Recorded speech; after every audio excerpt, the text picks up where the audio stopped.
who are all watching this great digital Swadhyaya yoga program. Thanks to PMC Global and Digital Swadhyaya Yoga Session in India. Thanks for giving me this opportunity today on this day to share the wisdom from one of my favorite books in my life. My dear masters, this is a book that changed my life. So before I start talking about this book, I would like to start this session by paying my tribute to Brahmarshi Pitamaha Patri sir and to all the viewers who are connected to me through this platform and to all their energies. Thank you. My dear masters, this great book came into my life when I had just stepped on to the path of spirituality in 2002. This is one of my favorite books. And this is what the book looks like. It's called Omni Reveals the Four Principles of Creation by John L. Payne Master. I have talked so much about this book and the connection I have with this book in my 10 hours marathon interview with Anand a few months back. So people who would have heard my interview with Anand would know what kind of passion I have for this book. So, my dear masters, just by holding this book, I cannot explain how much energy that comes through this book to me every time. So, let's talk a little bit about the author, John L. Payne Master. My tribute to him for giving me this book when I needed it the most. John Payne is a gifted and internationally known trance channel and metaphysical teacher who studied light body with Sanaya Roman. You all know the name Sanaya Roman, the book Spiritual Growth, Being Your Higher Self. So they both did work together some years ago. He now travels the globe offering workshops and lecturing in Germany, the United States, South Africa, Scandinavia, Croatia, Netherlands, and the list goes on. John Payne is well known on the internet, having a prominent position on the Spirit Web. This is the web's largest New Age site.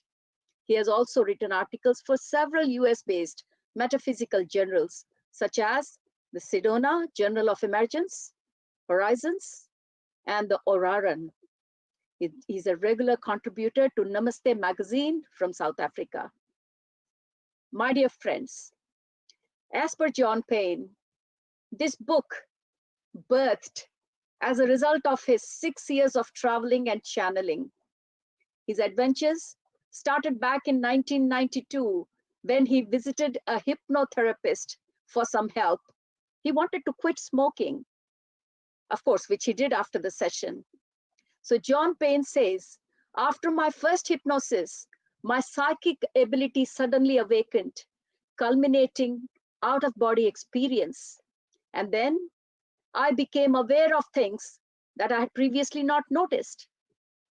So then one day, in January 1991, a wonderful book came into his life by chance. And this book was opening to channeling by Sanaya Roman and Duane Packer. It changed his life. And then he went to study light body further. His work has taken him to so many continents, friends, that I have shared with you.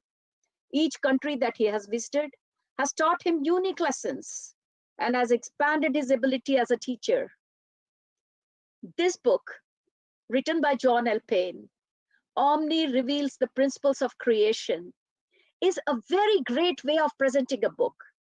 In this book, you will see the whole discussion and wisdom given to us in form of questions and answers by Omni. So it's such an interesting book. Just when you start reading the book, and you might have read just a couple of pages, and then suddenly you feel you have a question, but the moment you turn the page, that question would be there on the next page. This is an amazing book, my friend. And all throughout my journey with this book, I thought as if Omni was reading my mind and presenting questions, or the readers had read my mind and presenting questions to Omni, and the answers were just in front of me. So this book that we have today is a kind of question and answer format of a book. An inspiring and compelling collection of questions and answers were posed to Omni, which is a non-physical group entity channeled through John Payne. Omni is primarily concerned with communicating the 4 principles of creation that I'm going to talk about it today, all centering around the idea that the creative aspect of the universe is a natural part of our being. The Omni material, it offers such candid answers, uplifting and inspiring answers to questions all the phase in life.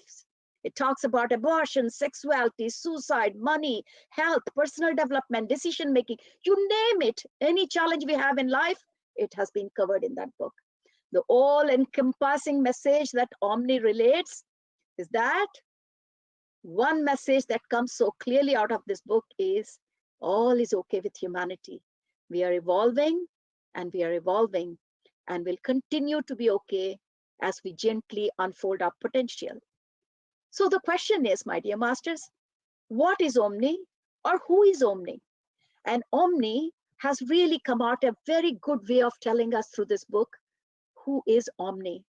So if we try to understand the different planes, if we take out the physical plane, because we know that very well, there are 3 non-physical dimensions, my dear masters: astral, mental, and spiritual. And then the spiritual can be further divided into higher mental, highest mental, which all deals with Christ and Buddha consciousness and further on. Beyond and within those spiritual dimensions, we have multi-dimensional realities. So this particular planes that we are talking about, they are, as you keep going up to the spiritual plane, there are multi-dimensional realities coming up more and more. In this realm, Omni says, we do not act as individuals, but we act as a group or consensus reality. It means that the Omni channeling is just not one particular entity channeling, but it is the channeling of a group consciousness. And in that group, they're bonded to one another mentally and emotionally. Omni says, we know each other's every thought in that group, idea, aspiration, every experience.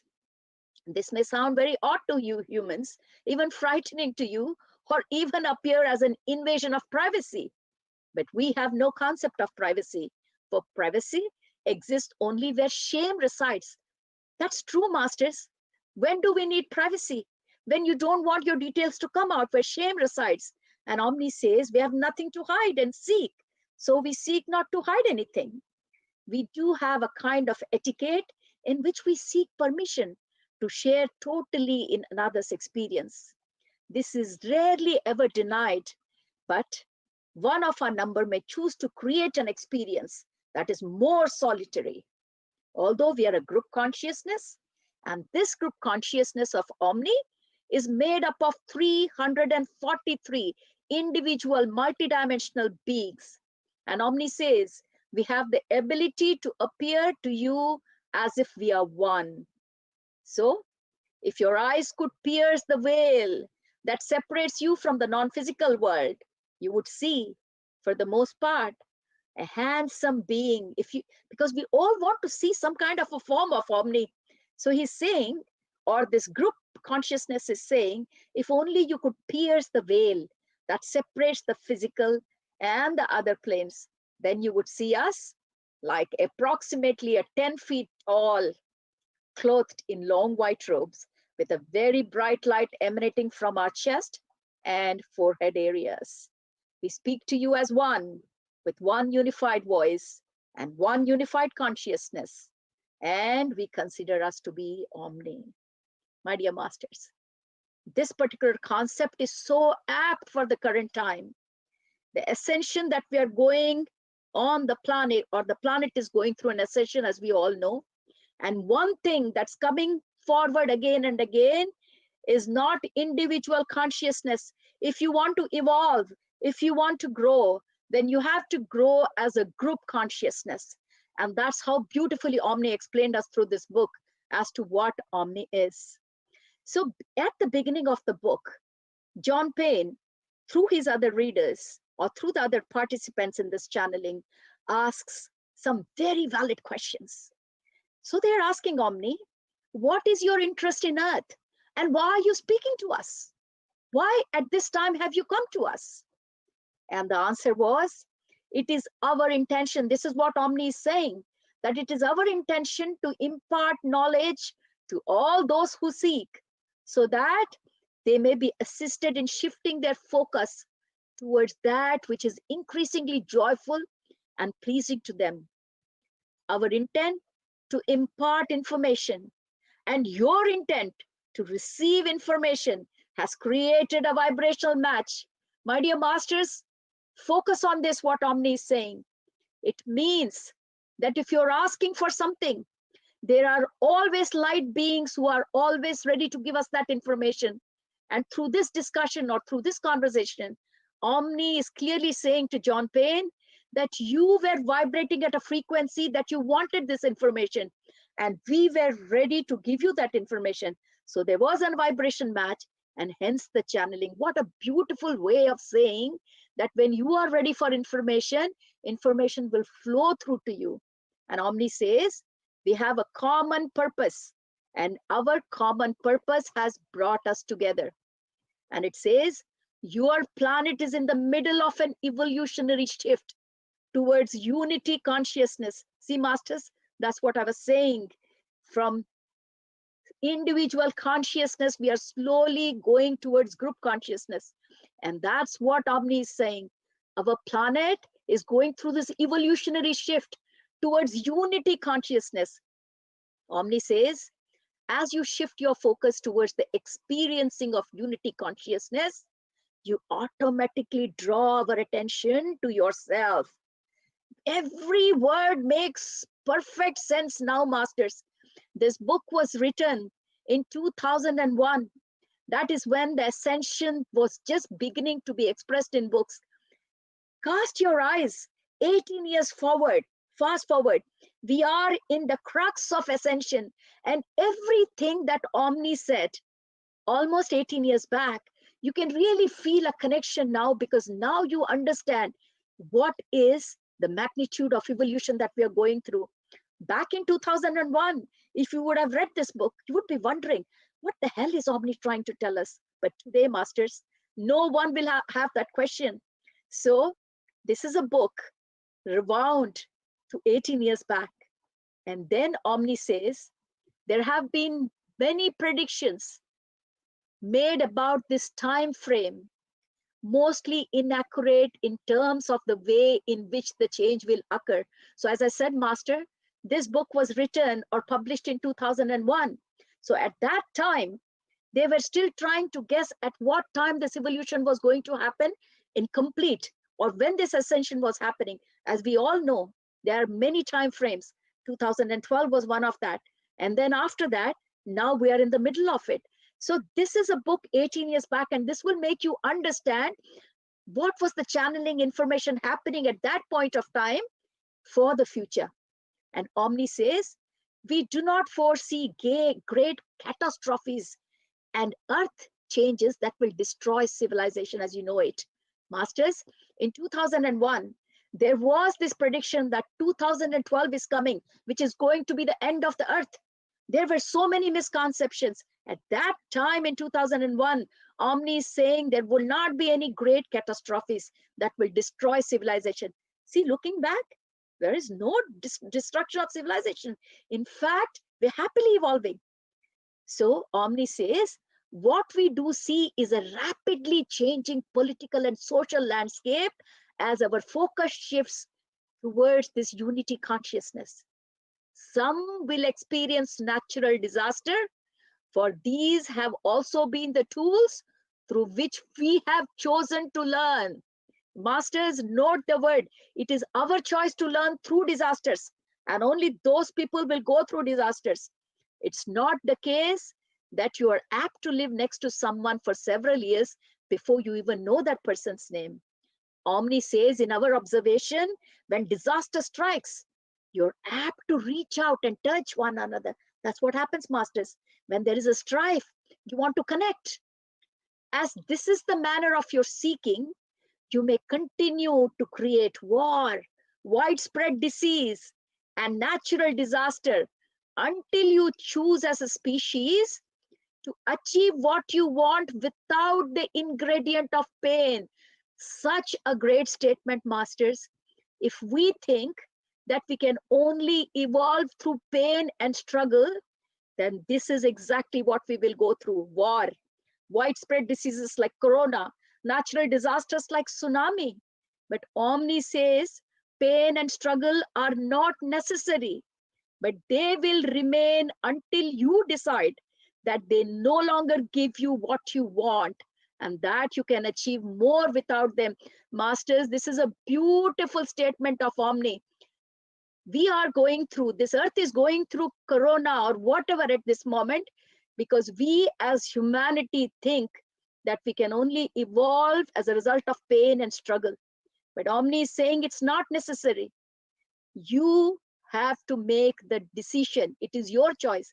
And so, masters, we on the spiritual path, we know even through the time that the whole world has been struggling with fear in corona times, we have rejoiced this time by connecting with each other, by connecting within, by connecting with Mother Earth, by connecting with nature. Where is the pain and struggle for you and me, masters? This is exactly what Omni has tried to tell us through this book in 2001. So then the question that was asked to Omni was, then do we need to be afraid of this process? Masters minded, this is 2001, and people were very worried about 2012. What's going to happen? Is the world going to end? So most of these fearful questions are coming from that perspective. So the answer to that was, so the question was, do we need to be afraid of this process that we are going to go through? And Omni says, certainly not. It is consciousness, thought that creates circumstance, that creates world and destroys them. Choose to shift your focus freely and with ease, and things will happen with free and ease. It is as simple as that. Your mind, the you that exists in your head, so to speak, molds the universal energy with thought in order to create a world in which you can live, which we say, masters, you create your reality. Omni goes on, your world, like our world, exists within the mind of God. And who is God? Us, within our mind. It is as real as we want it to be. Envision joyful expansion into new consciousness, and it will be yours. So if you go through in your mind that this whole evolution will be a joyful process, it will be a joyful process. Assume that the transition into the new world will be challenging and full of disasters, that too will be yours. It makes no difference what the majority is thinking. Note these words, masters, they are great words. It makes no difference what the majority is thinking. Your unique world, which is you, cannot be touched by anyone else unless you invite them in the same way as you have invited us. What Omni is saying is, what you are thinking is your reality.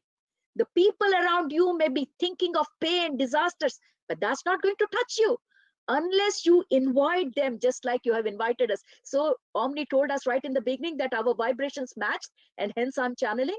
So we have to be very careful with what vibrations are we matching. The universe always delivers unto you that which you focus on. Such a beautiful way of answering questions, my dear masters. My heart really flows with joy any day I read this book. The question was, okay, doesn't matter how we go into this new world, but what will this new world look like? Don't you wonder, my dear masters, what will this new world after ascension look like? And Omni says, it will look exactly as you choose it to look. The shift is taking place because there are new parts of your being that are awakening within you.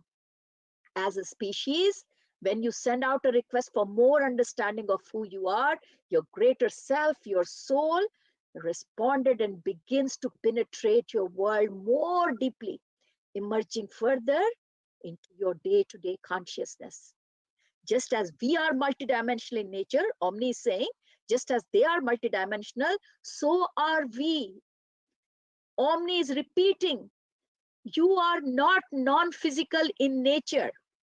So, sorry, you are non-physical in nature. And the physical you is an extension of that non-physical being. So masters, we all know, we always say we are not this body material alone. We understand what Omni is trying to talk to us. So Omni is saying we're extension of that non-physical being. And as we send out our request, our non-physical part responded by projecting more of itself into us, therefore bringing the consciousness that we have been asking. So this new world is a result of our request. We are the creator of our own reality. We even create the expanded consciousness that we are seeking now in this new age. So, masters, what Omni is saying is, like us, you are creators, nothing more, nothing less. Your new world will see great harmony between the animal kingdom and humanity. And note the next one, what Omni said, my dear masters. Many teachers will spring forth amongst you to assist you in bridging the gap you have created for yourself. Amazing, masters. And today you can see how many teachers have come out of the ordinary public and are trying to help people on different platforms. This is exactly what Omni said in 2001. Many teachers will spring forth. Where will they come from? Just among you. They are not someone coming from heaven. People among you will come forward as teachers to assist you through this gap that you have created between yourself and your consciousness. And that will be the beginning of your new world. And once you have bridged this gap and have embraced the non-humanoid terrestrial being as brothers and sisters, what does it mean? Once we start understanding our co-creation, understanding the other animals, the animal kingdom, the plant kingdom, as brothers and sisters, you will be ready to embrace other forms that exist beyond the earth. So masters, if we want to go beyond this physical reality, first you have to master this reality by accepting all the other beings as your brothers and sisters. Only then would you have made the platform to move forward. And the realization of your connection to all life will urge you to assess your treatment of other species. And the best part is, masters, you'll begin to experience that what you do in one part of the world affects all other parts of the world. So any change at this time is just not isolated, my dear masters. You change, you're impacting the other parts of the world, and vice versa. And what Omni says is, we anticipate that the transformation of the planet will take another 50 to 100 years. You're already moving at breakneck speed, and you have evolved more in the past 100 years than you have evolved in last 2000 years. What a statement, my dear masters. What we have evolved in last 2000 years, that much of progress has happened just in the last 100 years. If that is the way this planet is going through ascension, imagine how quickly we're going to evolve in the next 20 years. Make use of this time, my dear masters. We are also blessed that we have got this multiple platforms where people are doing amazing work, just like this one, Digital Swadhyaya Yoga. So let's make use of it. And then one question which is wonderful that's been asked to Omni. The reader asks, you're talking about evolution and change, but what is the purpose of all this? Why are we evolving in the first place? Masters, don't you have this question? Many people won't say it out because, it doesn't look nice if I ask. But we all have it in our hearts. Why are we evolving? Why do we need to evolve in the first place? I had this question, masters, and look at the answer that has come. So Omni says, let us make it clear. You are not evolving in order to become worthy of your some spiritual hierarchy. You don't have to be on any spiritual hierarchy. You're not here to prove yourself worthy of God. You don't have to prove yourself. No certificate is required. You are here by choice. You have not been placed here, nor have you been obliged to come here. Nobody has asked you to come here. We have come here by choice. What is your purpose for being in the physical state? Very important question. It is simply to master this reality. Umpteen times on my platform, we have discussed this. The one reason why we are here is to master this earth reality, which is one of many. Indeed, we have already mastered many different realities and belief systems. This is not the first time that we are trying to master. This is what Omni is saying. My dear masters, you'll be happy to know that we have already done it in different realities and belief system. This is another focus we all have chosen. When we speak of mastering, we speak of creating an experience. What is mastering? Mastering means creating an experience which is joyful and which takes you to ever increasing vibrations. We all know vibrations of joy and love are very high. That's what we want to experience. That's why we are here. This is the driving force of all life, my dear masters. We enter this world for the most part at a low vibration. What does that mean? When we start our journey, our whole birth and death cycle, we start at a very low vibration. At this vibration, we are unable to perceive much beyond ourselves or our immediate surroundings. It's all about survival at that low vibration. We can equate ourselves to very primitive people. Survival, physical survival, that's the main thing at that time. As time passes and we gain more experience within this focus, we broaden our view and begin to see other aspects of this focus. Omni says, you begin to see other objects and how these objects relate not only to you, but also to others. With this increasing viewpoint, so this viewpoint keeps getting better and better with every incarnation, we raise our vibration accordingly so that this broader perspective can be consciously interpreted. This is a game we are playing, my dear masters. It is nothing more than that. Omni says you're here to see if you can hold the very broadest focus and still remain in the physical mode. Masters, this is a very important statement and I would like to explain. This is one of the main things that we all need to remember. We are here in the physical body. In spite of that, every minute we should be aware. This is my catchphrase, awareness, awareness, awareness. We should be always aware so that we can hold the broadest focus. What is the broadest focus? That we are that consciousness. And yet, by choice, we have come into this physical body for experience. Every minute, every second, this is the thing that we need to remember. And that's what Omni is saying. The very broadest focus at this level of the game is to understand that you are one with all that is. That is the broadest focus. And this state of being, of winning the game. So this game that I'm talking about, what is it called? Spiritual enlightenment. And that's what Jesus did. That's what Buddha did. That's what our Patri Sir did. And that's what exactly we all are doing, masters. We all are trying to understand all the time and keep in mind that broadest focus, that we are that universal consciousness in this body. Very, very, very important. We are not here to get good enough to satisfy anyone else. We have chosen to master this game called life. Part of the game, what is this game? Part of the game is first we forget that it's a game we are playing. Then we spend time trying to remember the rules.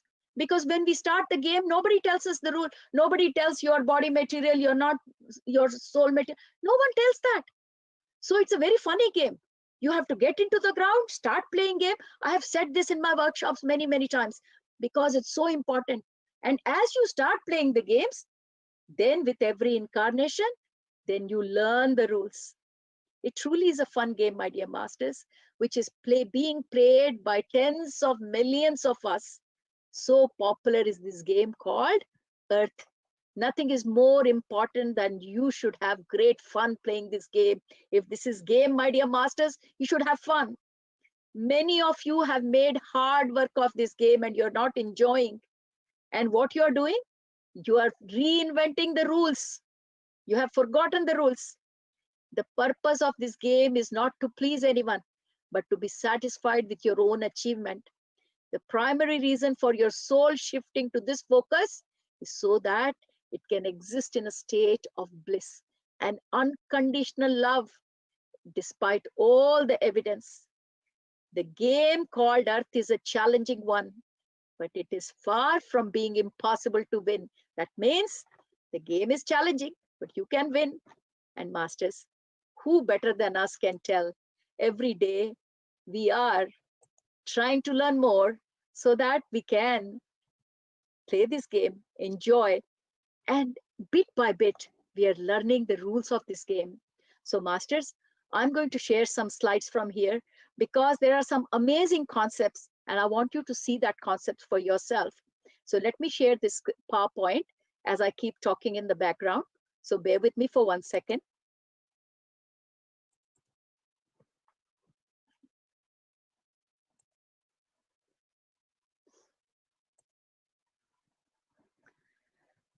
So masters, as I said, we are going to talk about Omni reveals the 4 principles of creation. That is the John Payne book that I was talking about all this while. And couple of slides, more than couple of slides, which I'm going to share. And I'll try to go at a pace that we can all catch up. So the book starts with very, very interesting concepts. And some of the concepts is not new. But when we talk about the book, it's always good to understand where we are starting from. So what John Payne says is, in this book, through Omni's discussion, key laws that govern the universe is law of love and law of attraction. So in this book, my dear masters, the law of love has been explained so beautifully. So when they talk about the law of love, Omni says that the primary law in this universe is law of love. All things that exist are resting on this law. It is not that love is an action. My dear masters, I have in my workshop, Explore Your Divine Nature, I have explained this in great detail and I just love this topic of love. Love is not an action. It is a state of being. It is also a description of the nature of things and it's a description of the universe itself. The word love has been misinterpreted by many and misunderstood. How do you define love? Omni says, we would define love as the complete and total acceptance of what is. Very important. Just accept the things the way they are. That is what love is. And allow people to be who they are. That is what love is. So to experience love, the free will comes into picture. And what connection has free will with love? Free will is the natural result of love. So if the whole universe is based on love, that means this universe loves you and hence has given you free will to do whatever you want. You are being of absolute and total free will. Free will is the natural result of love. For the love is the total and complete acceptance of whatever it is, the way it is. Masters, love is not an action. We always say, I love you, and we think that we have to do something. There is nothing we have to do, masters. Love is like a magnet. It draws you towards it, and it grows within you. Embedded in each one of you, we can best describe in every atom, there is this love. This atom holds within it your will to love. Love is the prime quality of universal consciousness. So there is not a consciousness that does not have this love atom. Your will to love draws you automatically towards the state of love. You cannot deny loving because that's your nature. And this is the game of the universe, my dear masters. We all have got those atoms full of love. That's exactly is the base of the whole universe. The universe seeks to experience itself in love in all its forms. In order to do this, the universe holds within the experience of not love, the experience of darkness. As I always say, masters, if you need to understand love, then you also need to understand what not being loved is. That's called contrast, my dear masters. And the reason we are here on this plane is to understand that contrast. If that universal consciousness is nothing but love, then this is a way of the universal consciousness to understand what love is by understanding what love is not. And you are the one who is part of that universal consciousness, who is coming and taking birth here and going through that contrast experience, so that when you go back, that experience goes back into the consciousness, and consciousness then can feel the contrast and understand what love was. I always give an example. Many people find it very difficult to understand the contrast. If you're always surrounded with tall people and you're a tall person, how will you understand what is tall, what is short?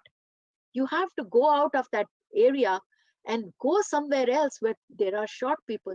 Then you understand what is tallness. Exactly. If you are all love and you have never experienced anything other than love, how would you understand that love, what it is? And that is exactly the truth of our incarnation. We are expression of that consciousness. Come here into this plane so that we can experience everything that is in contrast with who we are not or who we are, and take back that experience to the all pervasive consciousness. Masters, though sometimes it could seem very confusing, but if you really understand what this contrast is all about, the whole game is so simple and clear. So this is the highest truth, my dear masters. Everything is love. All actions, all beings, all things are love, for that is the foundation of all the creation. And that's what love is about. And the second universal law, which is law of attraction, we have talked multiple times. The law of attraction, it states that all that is like unto itself will be drawn to it. So whatever vibrations that we are sending out in the universe, we attract more of it. So that's what these two universal laws are about, my dear masters. And then we go to the next aspect of this book, so well described about karma. How do we handle karma? So the question here is, what is karma? How does it work? And many have told us that we suffer or pay back in this lifetime for what we did in a past lifetime. So this question was asked to Omni. And what Omni says is, the belief in karma could not be further from the truth. It's not a law designed to punish you or to bring in some kind of a balance. So Omni is saying we're not trying to punish, or this universe is not trying to punish. Many teach that if you abused your wealth in one lifetime, you'll be poor in this one. Or if you murdered someone in one lifetime, you will suffer in next one. This is only true, my dear masters, if you don't change your mind. What Omni means is, the universe springs forth from thought, and all action is preceded by thought. So before you act, you have a thought, and it's a thought that has led one to steal, to abuse or murder. So what are the thoughts of the robber? Clearly, this individual does not understand the law of attraction, does not understand that he or she is God, does not understand the infinite love of God, or does not believe in his or her own ability to create wealth. Your experience on earth is not one lifetime after the next. So don't think that every incarnation is an individual one. It is one total physical experience, and it is one physical experience that has many forms. Therefore, if you hold the belief in one lifetime, that you are unable to create wealth or are not worthy of wealth, then this belief is strong enough to motivate you to steal. Then it is this belief that will follow you into the next episode of physical experience. It's not the deed or action that draws karma to you. It is the belief that led to the deed and the thought behind the deed. Masters, this is so important. It's not the action which is causing karma. It is the thought, it is the belief system that is creating karma. So change your beliefs and you will change your karma. It's such a great message, Masters. The more you read behind this, you really start thinking. Actually, this reminds me, the other day, I was hosting Ray Chandran Master, who came to talk on this Swadhyaya Yoga. I think it was Tuesday. And one of the great things he shared with us was when he was talking about the 10 universal laws that he mentioned, he definitely mentioned as law of karma one. But the next one he mentioned, Masters, law of grace. And then we all asked him, Suresh sir and myself, we asked him, what is this law of grace? And you know what he said? There is a council of masters, and Master Kutumi also was one among them. I remember the name. And he said, at this stage of evolution, we are entitled to ask for grace. What does grace means? That means you can ask for pardon from the council, saying, whatever you may be going through, if you're going through some challenge, tell that council that I understand. For something I have done in my past, I'm going through this karma. But now I have learned my lesson. Why does that situation come to us? To learn something. So if you can tell that council that we have learned, then you do not have to go through that situation. Actually, Suresh Master also asked him that question. I also. So remember, this is exactly in line with what it is, the belief system and thought that needs to be changed. And once you have changed that, Masters, you have got the lesson. I love this particular question, Masters. It is so clear as to, what is causing all this, because this is what we all need to know. So the next question that I really wanted to share with you, I have just brought a few questions that I thought you guys will really enjoy in this book, because this changed my life, Masters. This changed my life throughout. This book has been my Bible, honestly, in 2002.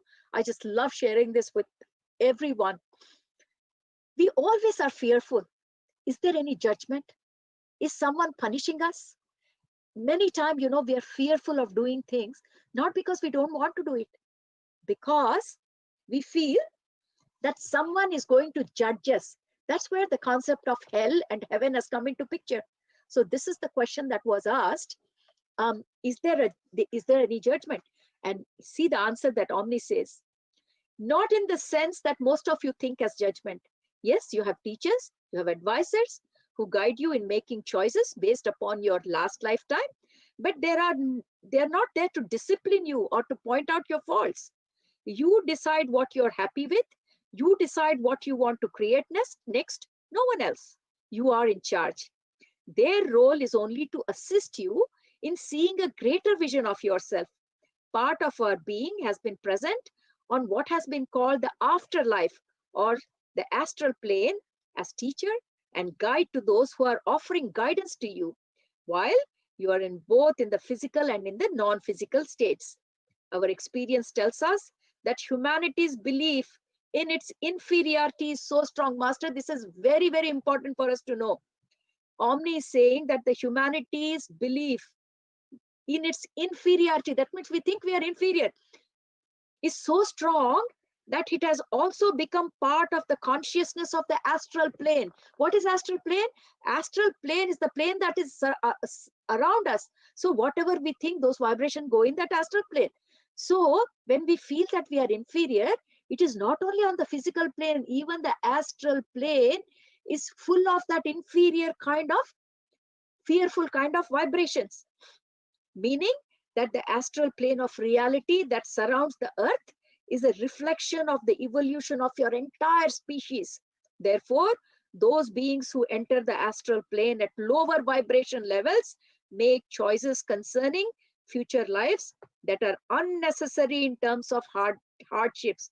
For there is still a very strong belief that suffering is necessary to reach a higher spiritual goal.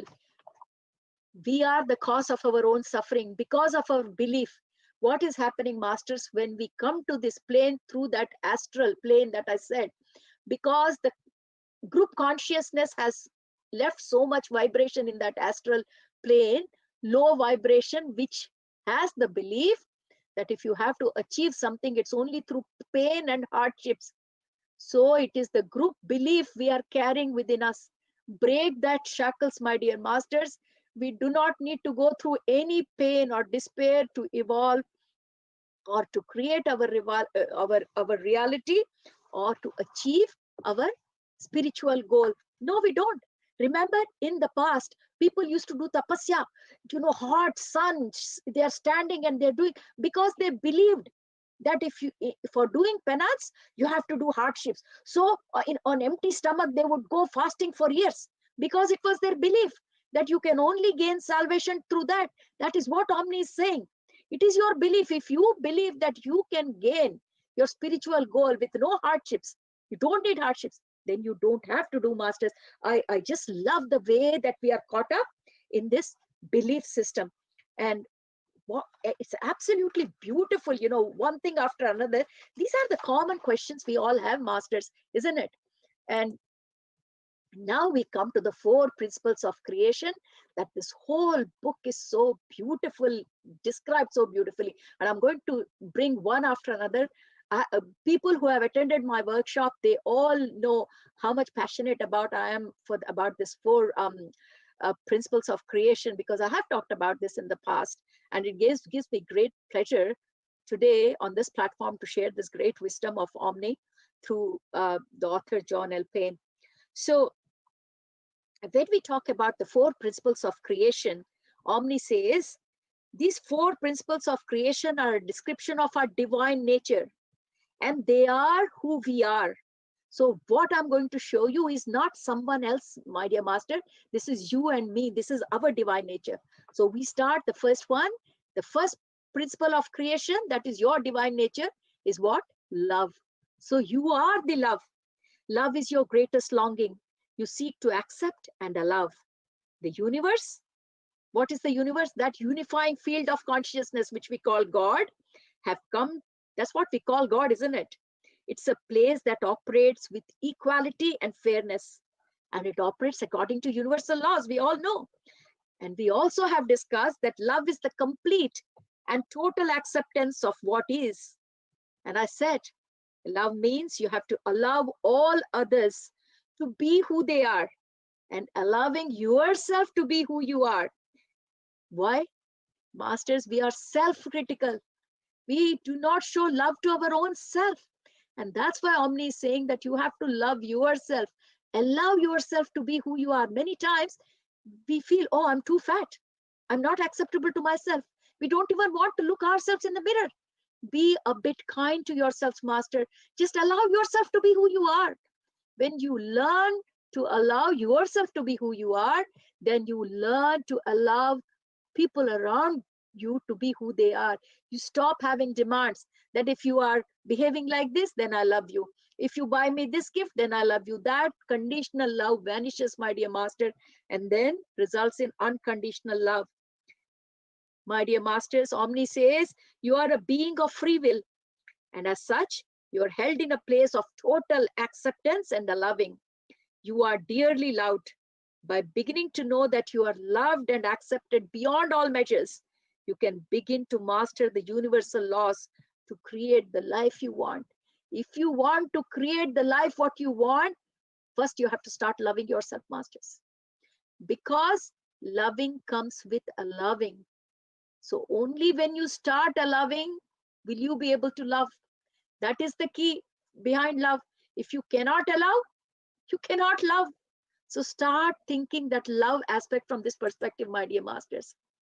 The second principle of creation, and that is your nature, is health and well-being.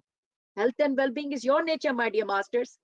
Omni says, health and well-being are your natural states of being. Illness and disease are the results of mass beliefs or your own individual belief. And because of that, it results in fear. And what happens with fear, my dear masters? Emotional blocks. How many times we have discussed this? The original fear that humans carry deep within them. You know what's the fear they carry? That they will be separated from the source. What is the source? That universal consciousness. And what they are fearful is they may be alone. Through understanding that your fears are simply that fears are not reality, you can free yourself from the original cause of illness and disease. You're never alone, my dear masters. You never have to feel that you're alone. Very important. Once you feel that you are part of that universal consciousness, your mass belief, your individual belief, your fears will go. And that's where you'll get your health and well-being. The third one, the third principle of creation, which is your divine nature, is abundance, my dear masters. What is abundance? We have talked about it in so many places and workshops. Part of your life's purpose is to move beyond lack, scarcity, and limitations. Although the experience of lack can be valuable, it can be valuable in terms of learning some lessons at certain times. It's not required as a learning tool. You can learn what is scarcity. For learning, it's okay. But that's all. You get the experience, leave it. Poverty, lack, and scarcity stem directly from your primal fear. The fear that you're separated from your source. Every fear is only coming from that aspect, masters, that you are alone, that you are not joining the source. But you are the source, my dear masters. Do not fear. So you are the source of your own abundance. Through uncovering your beliefs related to lack and scarcity, you can begin to create abundance in every area of your life. Very, very important, masters, what we are saying. Abundance, that's our nature. How can we not have it? The fourth principle of creation, which describes our nature, is creativity, my dear masters. Creativity is at the very core of each soul. You are driven to create experience. That is what we are come here for, to create experience. Creativity is also part of your service to the whole, the greater whole. As you create, you discover more of who you are. See, when an artist starts painting, the creativity flows out. So you have to let it out, master, to find out who you are or what you can do. It is the very nature of soul to be creative. But many of you have forgotten your creativity by believing that the ways in which you can express yourself are limited to only certain area. You know what we say? I am good at IT. That means I can't do anything else. That is your belief. Some people say, oh, I'm a good manager. I can manage, but I can't do things. It is your belief. So don't make yourself limited to certain roles or functions in life, because you are much bigger than that, my dear masters. And that's very important to know. So till now, I told you what are the four things. That is principle of creation. That means that's your divine nature. But we have forgotten. The fourth thing that I mentioned was love, health and well-being, abundance, and creativity. This is what we are, but we have forgotten. So how do we bring it back into our lives, masters? So that yellow column that I have got here are the tools to enhance the emergence of these principles back into our life. So how do we bring it back? And memorize. Exactly as I said, allow, masters. If you want to bring love back into your life, start allowing. Allowing means just let be. Allow yourself to be who you are and allow others to be who they are. It's very, very important, masters. Little things, masters, but problem is we are not paying enough attention on that. Life is not too difficult, masters, because we are the part of that universal consciousness, isn't it? Next one. The second nature was health and well-being. How do we bring that back into our life? By forgiveness, masters. Now, when I talk about forgiveness, in my workshops, I talk about forgiveness for hours together. Why? Why is it so difficult to have forgiveness? Why do I have to talk so long? Because this is the question we all have. Forgiveness seems to be so difficult for many of us. What do we need to understand in order to make it easier? So this is the question that we each of us really need to understand. So Omni says, forgiveness is remembering the truth of who you really are. That act of forgiveness is not about saying that what the other person did is okay. It is truly about remembering who you are. So many of you put so much energy into resisting the things that you do not want. You forget that you are indeed the creator. There is nothing outside yourself that can exert itself against you. Everything that is in your experience is there because you have directed your attention to it. If you remember the times when you have been hurt and you remember and talk about the hurt, then more of the same pain will be delivered to you. We know all this through law of attraction, don't we? If you remember abandonment, you will get abandonment. So, my dear masters, when you are unable to forgive another, what you are doing is denying your own power. You have the power to forgive. If you're not able to forgive, that means you're saying, I do not have the power. Your own power as creator, and you're handing it over to the other person. Now, what you're saying is that you're subject of the will of another. So, remember, once you remember who you truly are, then forgiveness will become your second nature. For you will truly understand that nothing can exert any influence on you. And you have the power, you alone have the power to forgive anyone at any place, at any time.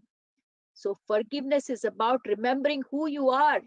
If you have not forgiven, then you have not remembered that you are loved by this universe beyond all measures. So masters, what Omni is saying is, if you are not able to forgive others, that means you do not know, or you're not acknowledging that you are the creator.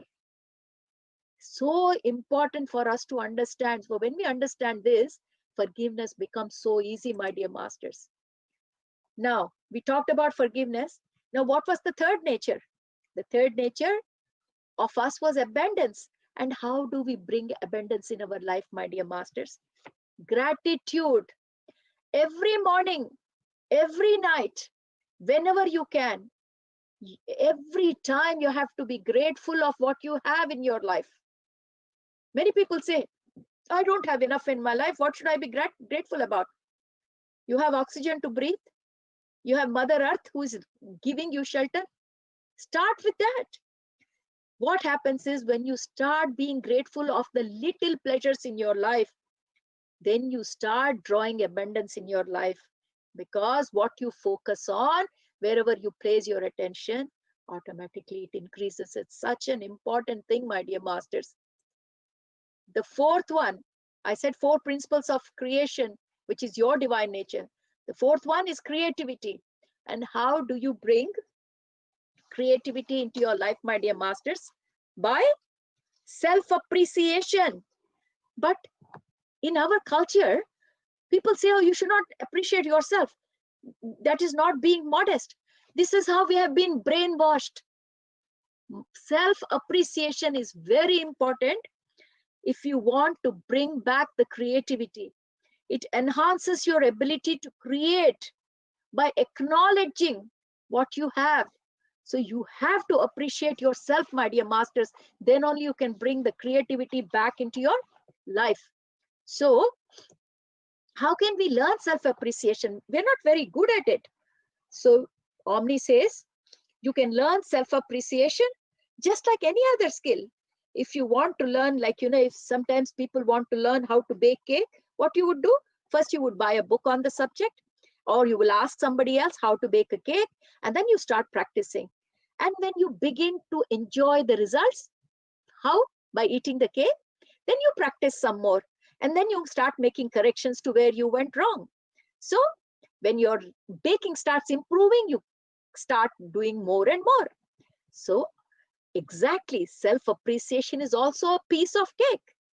And that's the same practice that we have to do little by little. Nothing is going to be very easy, my dear masters, but nothing is difficult as well. Somewhere it has to start like baking cake, isn't it?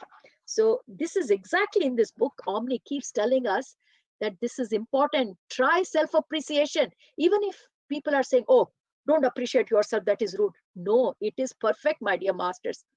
So if we move on to the next part, these are my tips for self-appreciation. I always do this, masters.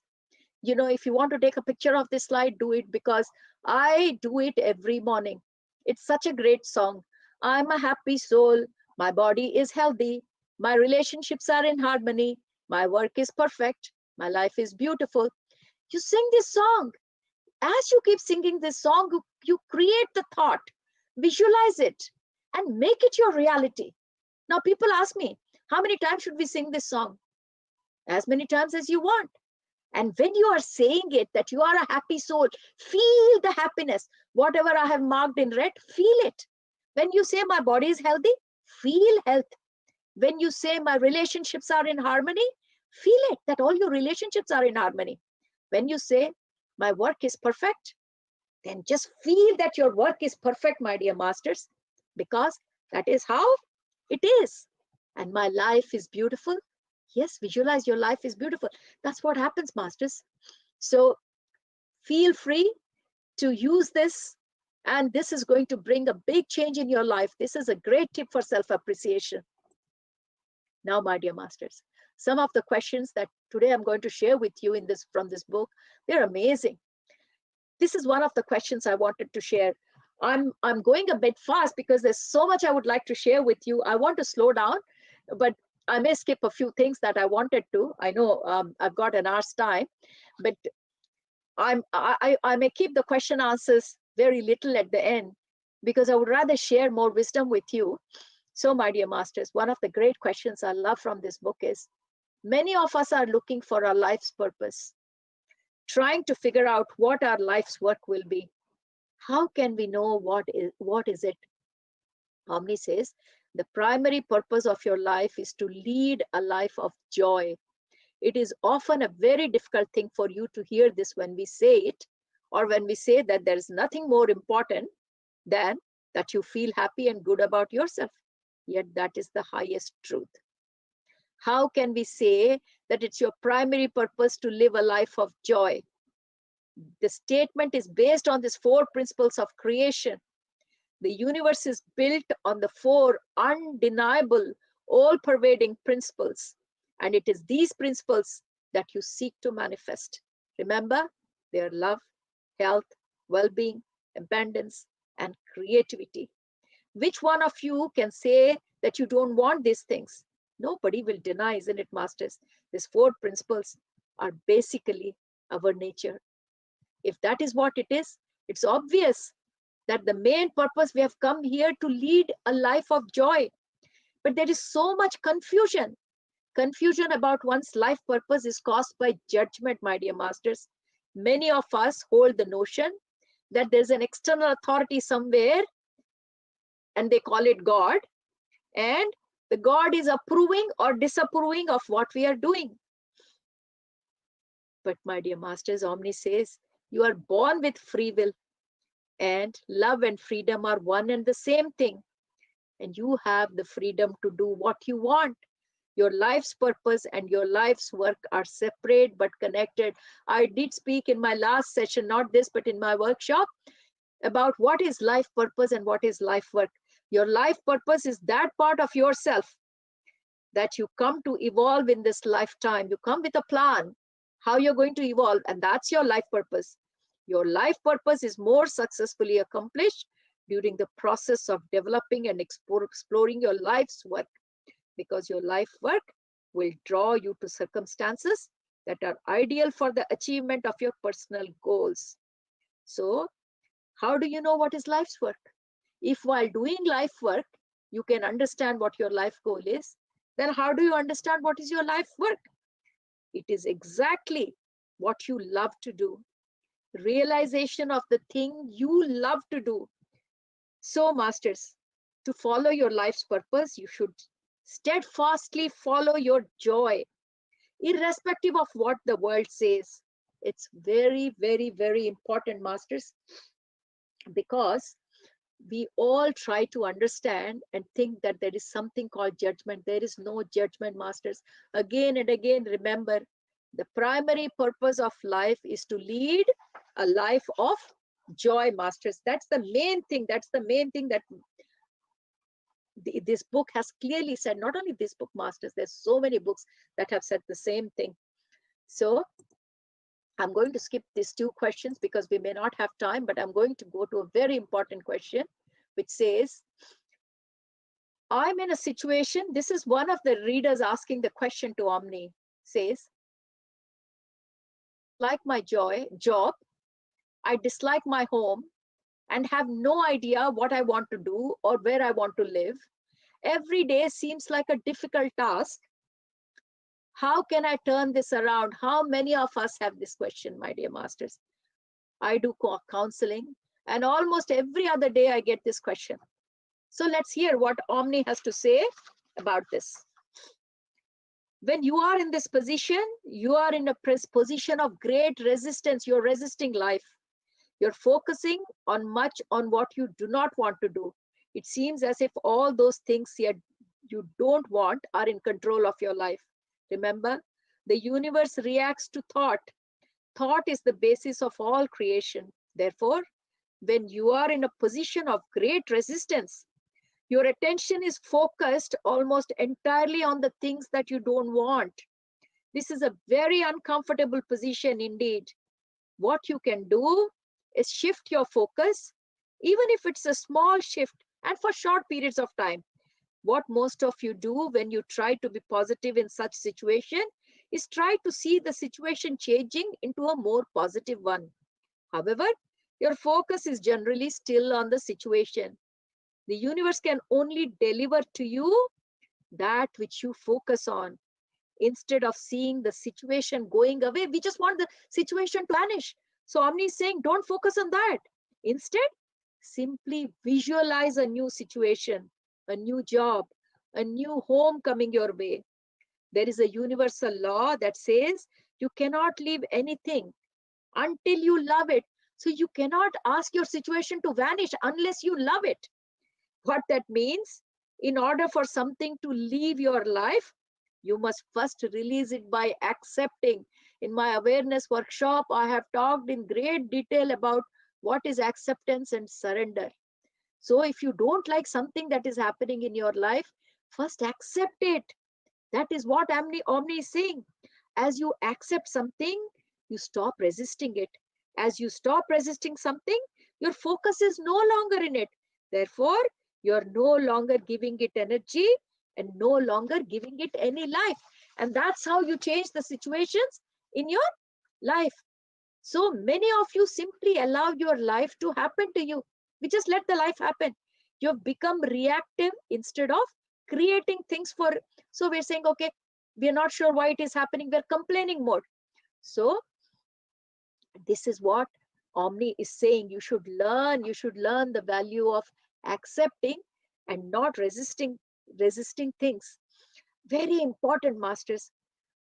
Omni says your soul, which is your eternal part, it wants to fully manifest through you according to the four principles of creation. It communicates this to you through your emotions and feelings.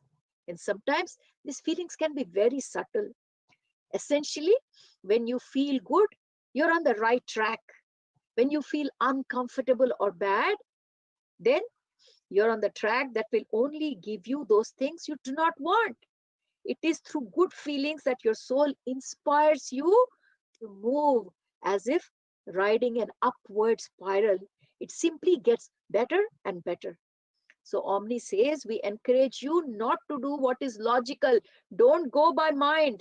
Not to do what is right or wrong or expected, but to do what feels good. For as you feel good, you radiate. And as you radiate, you draw power and energy to yourself. As you draw power and energy to yourself, you become a master creator in the physical dimension. And this is the reason why you are in the physical dimension. So why we are here in the physical dimension, my dear masters? To create. We have come here to create, create, create, create, my dear masters, and not to feel sorry about the things that we don't have. So we should learn. If you're not liking something, then there are ways to change your situation. That's exactly what Omni has discussed here. I love this question, masters. This question goes for pages and pages. I've tried to give you a summary, but it's beautiful, masters. I mean, some of the things that has been discussed in this book, it's so valid every part of our life. It is like you can't believe it. It is that apt for our day-to-day life, masters. So now, as we move on, another interesting question that most of us have, masters. I've just picked those questions that most of you will resonate. And one of those questions here is, why do we have so many lives? So, and this is what has been discussed in the book. Omni says, let us tell you what reincarnation is not. So he's telling what it's not. Many of you think you reincarnate so that you may evolve. That's not the purpose. Although on one level, it's exactly that, a path of evolution. However, you did not go to earth to improve yourself or to become good. Earth life is only an experience. You don't have to become good. You're already perfect the way you are. Earth life is only an experience. You are not sent here as an imperfect soul so that you might become better after many lifetimes. That's not the purpose. It's quite the contrary, means opposite.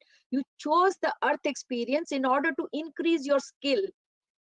So Omni says all those people who are reading books or hearing to my words, they're already enlightened beings of light, and they are called masters. So you are all masters. If you haven't read this book, you're listening through me, Omni's words. So you're all masters. And Omni says, as a master, you choose to add physicality to your distinctiveness. And you did this because physicality presents unique challenges. That's true, master. We know when we come in this physical dimension, there are challenges. And we all know Earth is one of the most challenging schools. So far from being the dunes of the universe, so we are not deserts of the universe. We are skilled souls who chose a belief system. We chose this reality that would help us to increase our skills. Omni says you are multidimensional being. As such, not only are you focused in physical reality, but there are parts of your being that are conscious and present in higher dimensions. Just don't think you're a physical dimension. There is an extension, or this is an extension to who you truly are. So you have got a greater self, your higher self. It checks on you. It's always helping you. It's always wishing, waiting for you to become aware of it. Your Purnatma, your higher self is always waiting. This causes great celebration, for this is the greater purpose of your soul self. So what is the deepest desire of the soul? Is for you to become fully conscious while in the physical body. This is what it is, my dear masters. And that is what enlightenment is. Some people have called it enlightenment, others have called it ascension, and Omni says we call it becoming fully conscious. So the main idea is why we are here so many lives is at one point for us to understand, to become fully conscious whilst in the physical body. So become fully conscious of what? That you are that all-pervasive consciousness. Being in the physical body, yet holding the broadest focus. That is why we come here. That is what we are practicing here, masters, because it is not easy. When we refer, Omni says, when we refer to young souls, mature souls, old souls, we're not talking about age. We're talking about this experience. So the older the soul is, the quicker the soul understands this particular point. This is what, masters, this is what we are trying to learn in our meditation, through our practice, through our journey within, to hold this broader perspective, being limited in the physical body with the challenges that we are, but yes, yet knowing completely and being aware that you are that consciousness. Such a beautiful way of explaining why we take so many lives. So we are not here to prove ourselves. There's nothing to prove. Because once we don't have the body, we know everything in that light forms. But this is the challenge, to be in this human body and still keep that broader perspective. Amazing way. First of all, we should all be proud of who we are, my dear masters. And it's really a great thing. Now, I thought this would interest you. What is a soulmate? We asked this question so many times, isn't it? What is a soulmate? So I thought I'll pick this question. And Omni says, there is much misunderstanding about this subject. So when you people talk about soulmate, you're thinking of that one special individual that you fall in love with and with whom you will live happily ever after. You may even feel as if this one special love has always been your lover every lifetime, and you're simply awaiting for his presence. This is what we see in the movies, isn't it? Every lifetime, the partner is waiting for the other partner, and Omni is saying, this is the misconception you have. He says, many souls do encounter one another in lifetime after lifetime, for they have become friends. This friendship is based in the non-physical world, which is in essence called cooperation, and is based upon their past success in achieving the growth they are seeking. You are growth-seeking beings, and all encounters, both physical and non-physical, provide opportunities for growth. Therefore, there is certain soul with whom you have had great success in achieving your goal. You're likely to agree to work with that again and again. So that's very important to understand how souls are organized. Your journey into the physical world is deliberate journey. You have chosen it. You've already mastered life in other realities. And now you have come to earth to broaden your experience. And the ultimate goal is to experience unconditional love, that which is accepting and allowing. So we've already talked about what is the ultimate goal.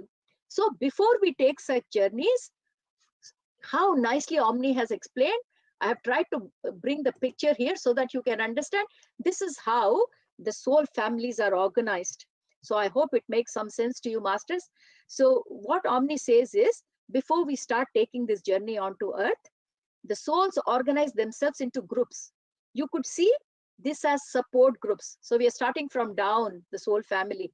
Yeah, souls organize themselves into families, groups, clans, nations, and grand nations. There are 7 souls in a soul family, and 7 families in a soul group, and 7 groups in a soul clan, and so on. Eventually, you will work with most members of your soul clan, that is 343 individual souls. My dear master, does that number ring a bell? Remember what Omni says?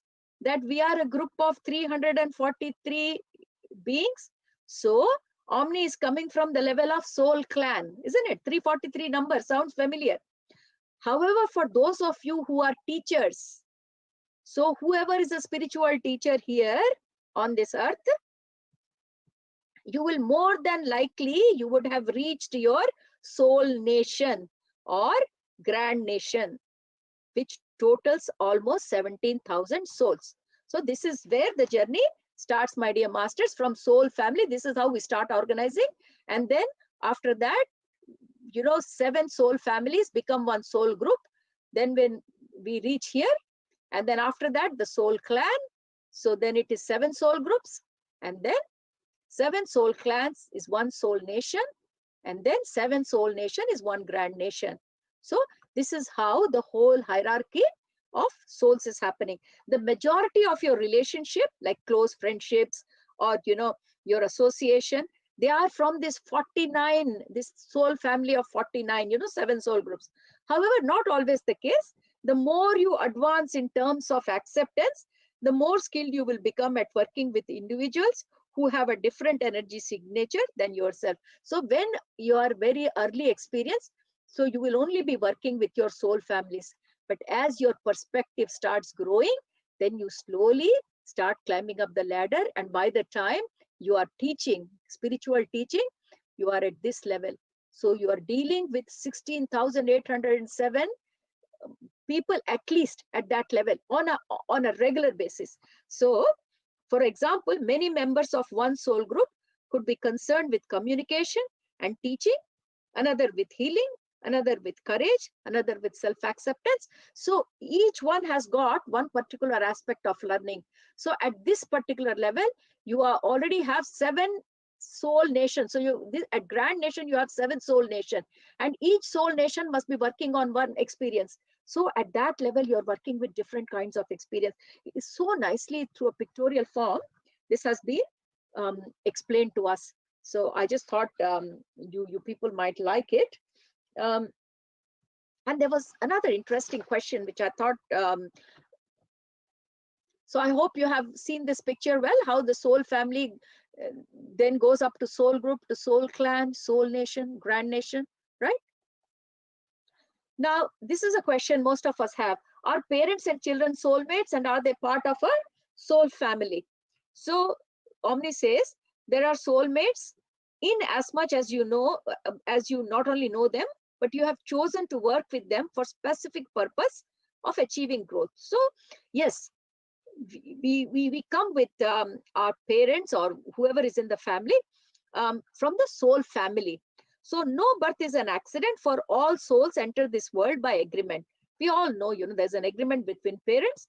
Now, your parents and siblings may very well all be the members of your soul family, but this is extremely rare. Normally, 1, perhaps 2 members of your biological family will be from the soul family, but the rest will generally be from your group, clan, nation, or grand nation. So if you remember my picture, what he's saying, 1 or 2 of your family may be from your soul family, but the others may come from different levels.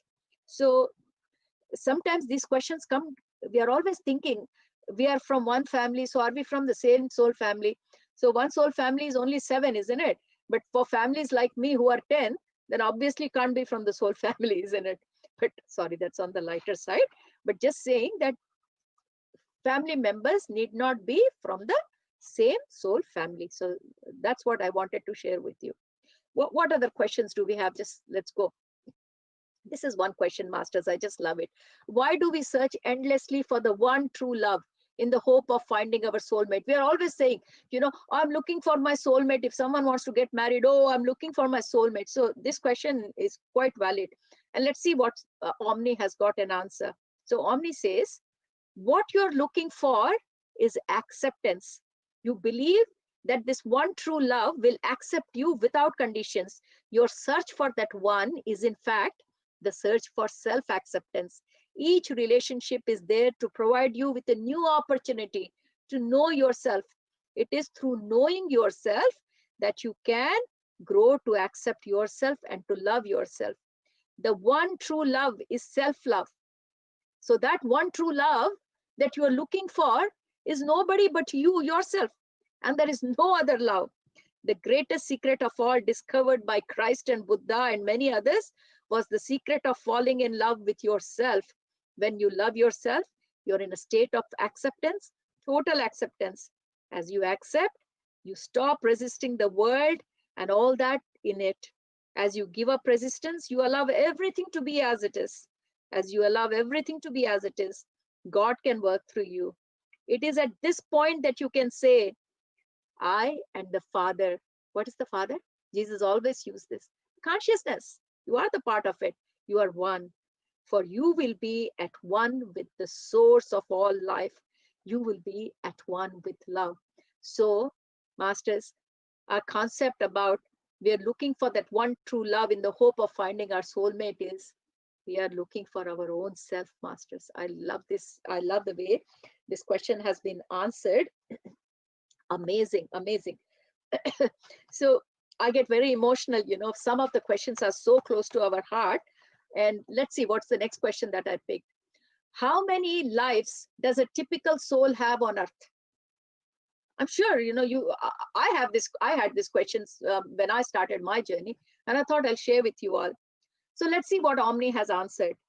A soul may have as little as one earth life, or several hundred, or thousands, or more earth lifetimes. So he's just given a vague answer, but then he says typically a soul will have 250 to 350 lifetime experiences, incarnating on an average of once per century.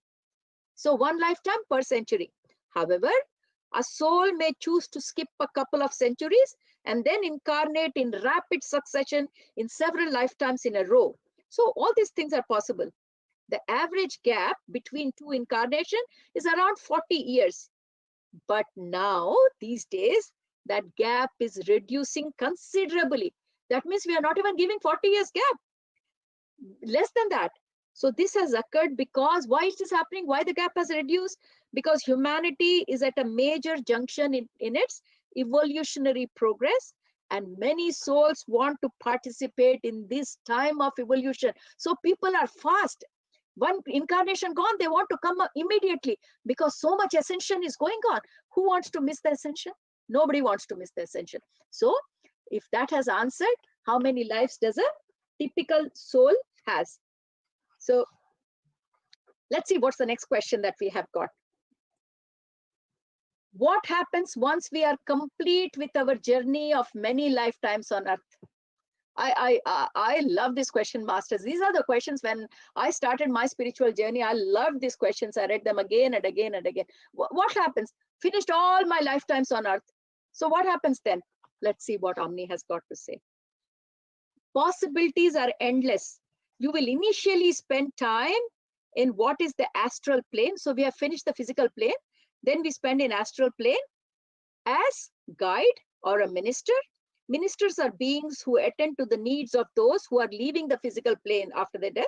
They perhaps assist them to leave their physical bodies if there are difficulties and assist to create an atmosphere that is comforting for the new arrival in the non-physical realm. So that's what a guide or a minister does. So when we finish our job here, that's our next job, right? They are present around those who are in the process of dying physically and keep a focus of love upon them, transmitting day and night thoughts of peace, love, and harmony. Most of you choose to do this at least for a short while, and many of you experience doing this not only after your cycle has been completed on earth, but also between lives, and sometimes at night as you sleep. Masters, so important. So this job that you do as a guide or minister does not be after all your lifetimes are finished. He's saying you can also do between your lives. Like you have one incarnation finished, you've got 40 more years in between, so you can do this job. Or even at night times, we can do this job, in the astral realm, we can go and be the ministers. Isn't that, I find it so intriguing. So at night time, if you're sleeping and if you get a dream that you're helping someone to die smoothly, to go into astral plane, this is what it is, masters. How exciting. Oh my God, I'm getting goosebumps already. So some of you then go on to become teachers. You sit on the advisory boards that assist soul to make wise choices concerning their next incarnation. Or you spend time communicating with incarnate souls whilst their bodies are asleep. You may even choose to study further and indeed teach at the 7 schools of enlightenment. These schools are present in the astral and higher planes of existence and serve as repositories of information and experience. Souls gather there to share their experience of their forerunners and also to pass on their experience who will follow after them. So there are many jobs to do, masters. After we finish here, don't worry, what am I going to do after I finish my cycle on the earth? Will I be jobless? No, we're not jobless. We've got such a big list of jobs. Isn't that beautiful? So let's pick the next question. I think I've got a few more questions I would like to share, and I'm just looking at the time. I have a weakness of this book, masters. Oh, I still have time. That's okay. I'm doing very well for time. No worries. I hope you're enjoying these questions that I have picked, because I'm enjoying thoroughly. I might have read this book God knows how many times. I'm still enjoying it. Right.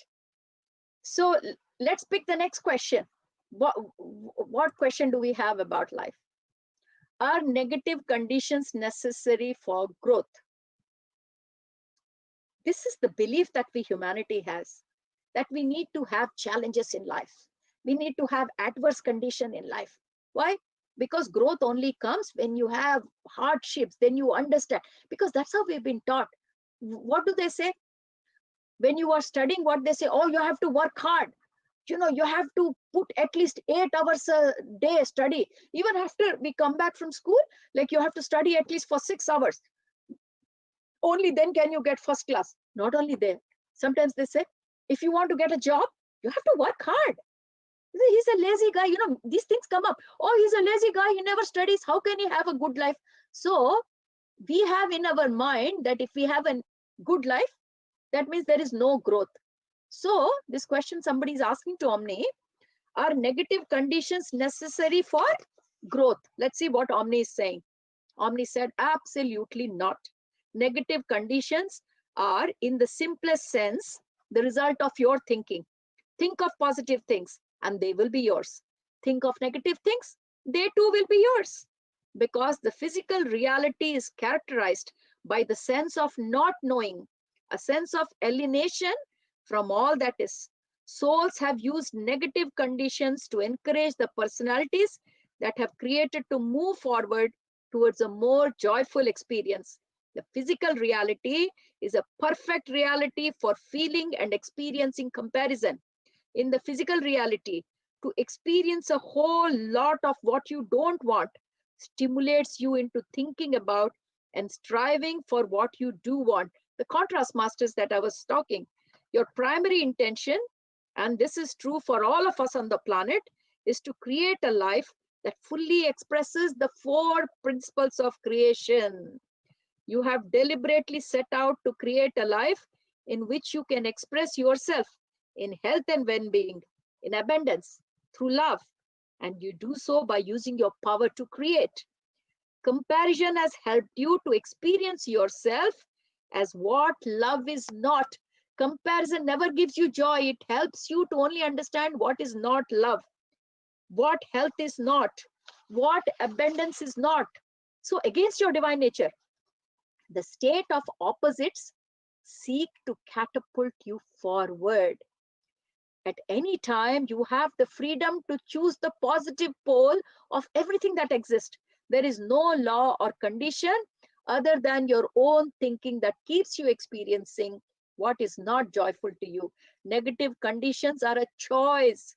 Although we understand that you are not deliberately choosing them, but it is in giving your attention to them that the choice is made.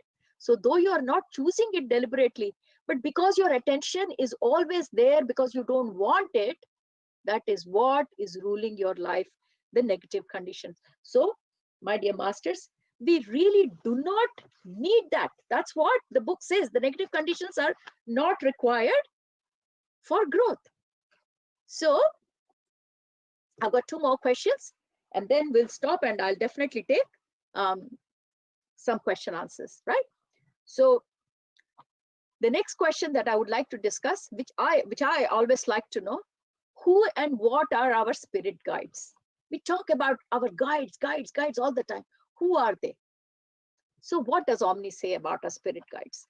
Spirit guides are as varied as the members of our own species.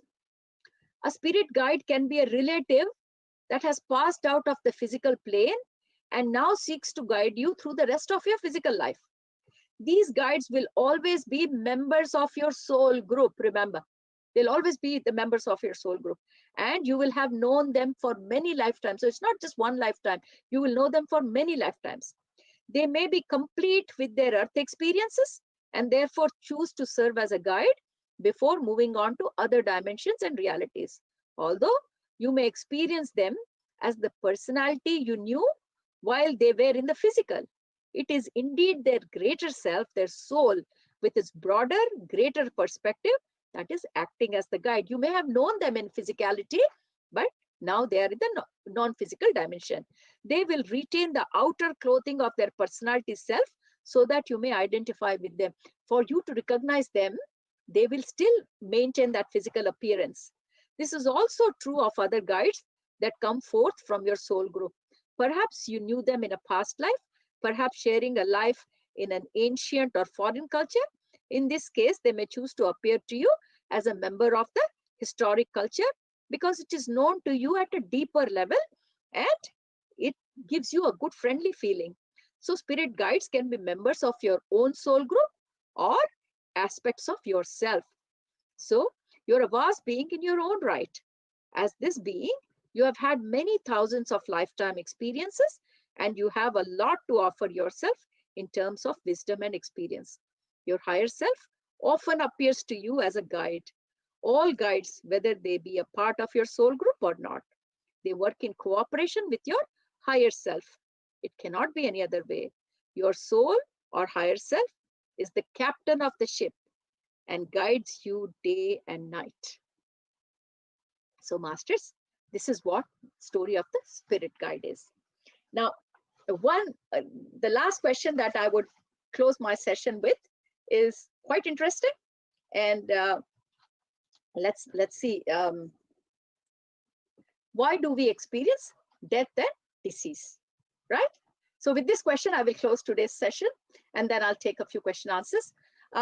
So why do we experience physical death and disease? And let's see what Omni has got to say.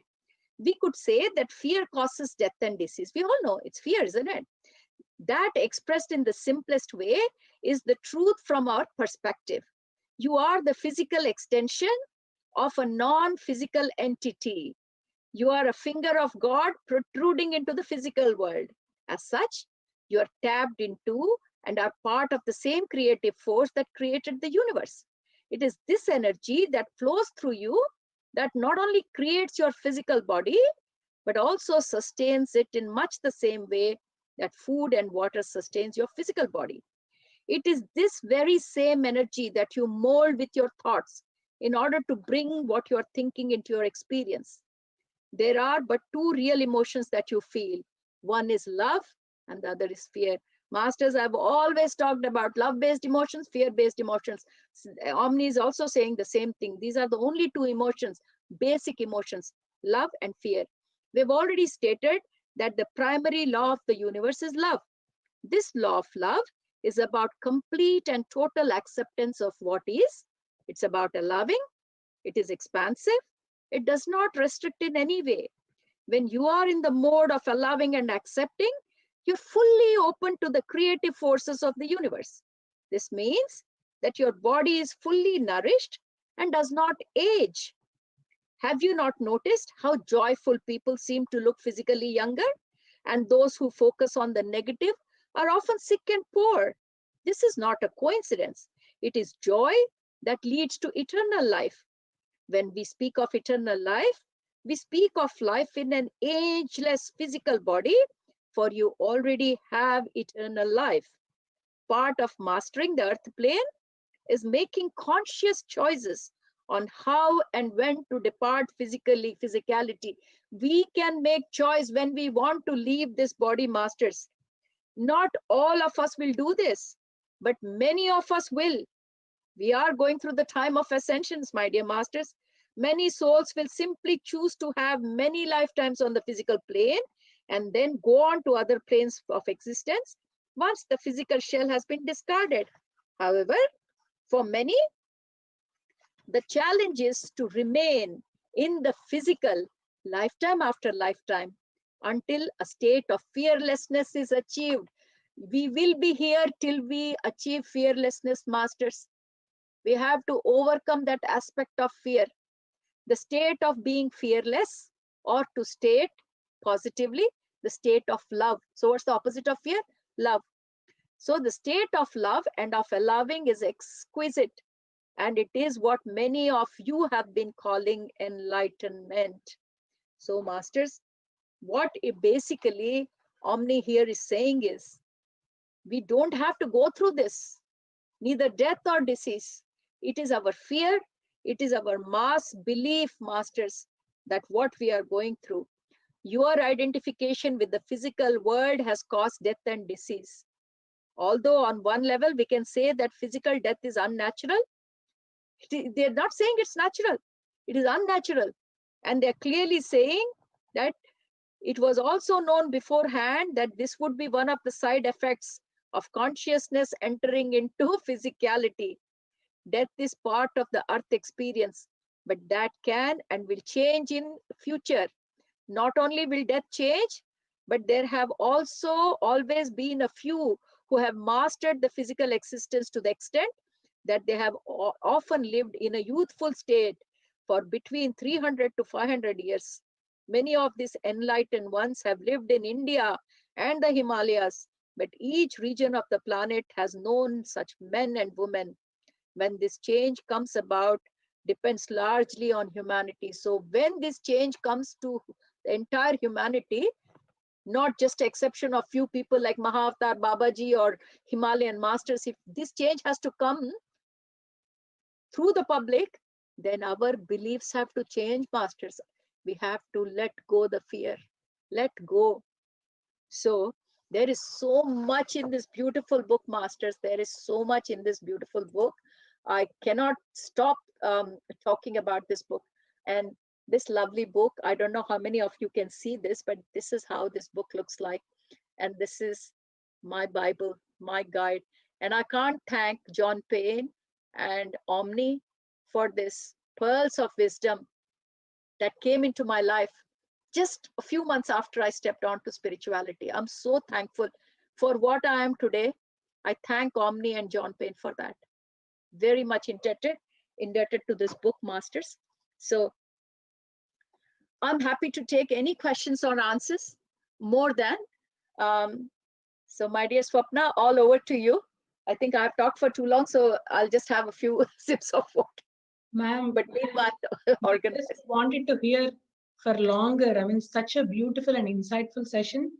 It answered so many questions. Like, we know that there are various words that we use on day-to-day basis, like gratitude or allowing or self-love, but how we correlate them and how we manifest and how these four principles of creation in our life, you so beautifully summarized, ma'am. And with your permission, I know every word is a key takeaway, but I've noted a couple of things that I really felt I need to share. So with your permission, ma'am.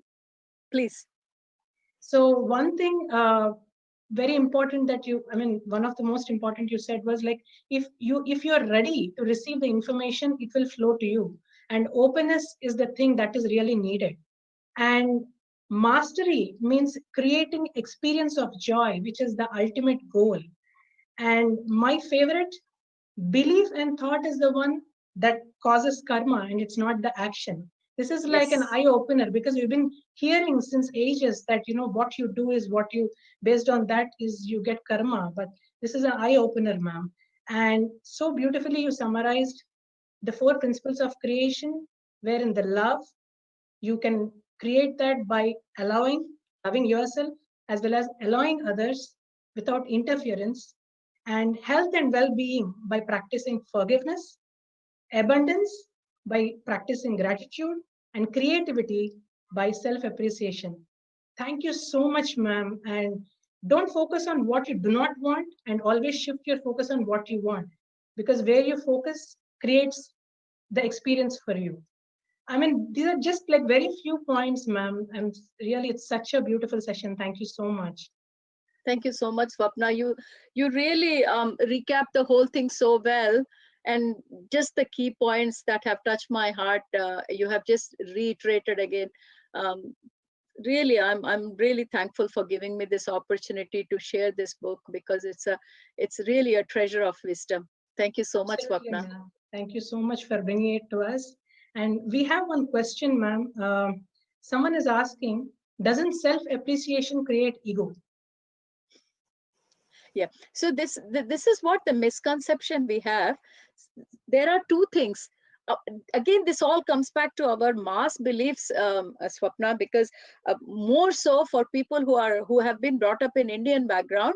I wouldn't say the Western part of the world, because um, blowing this trumpet stuff is only bad thing back in India, because that's how we've been brought up.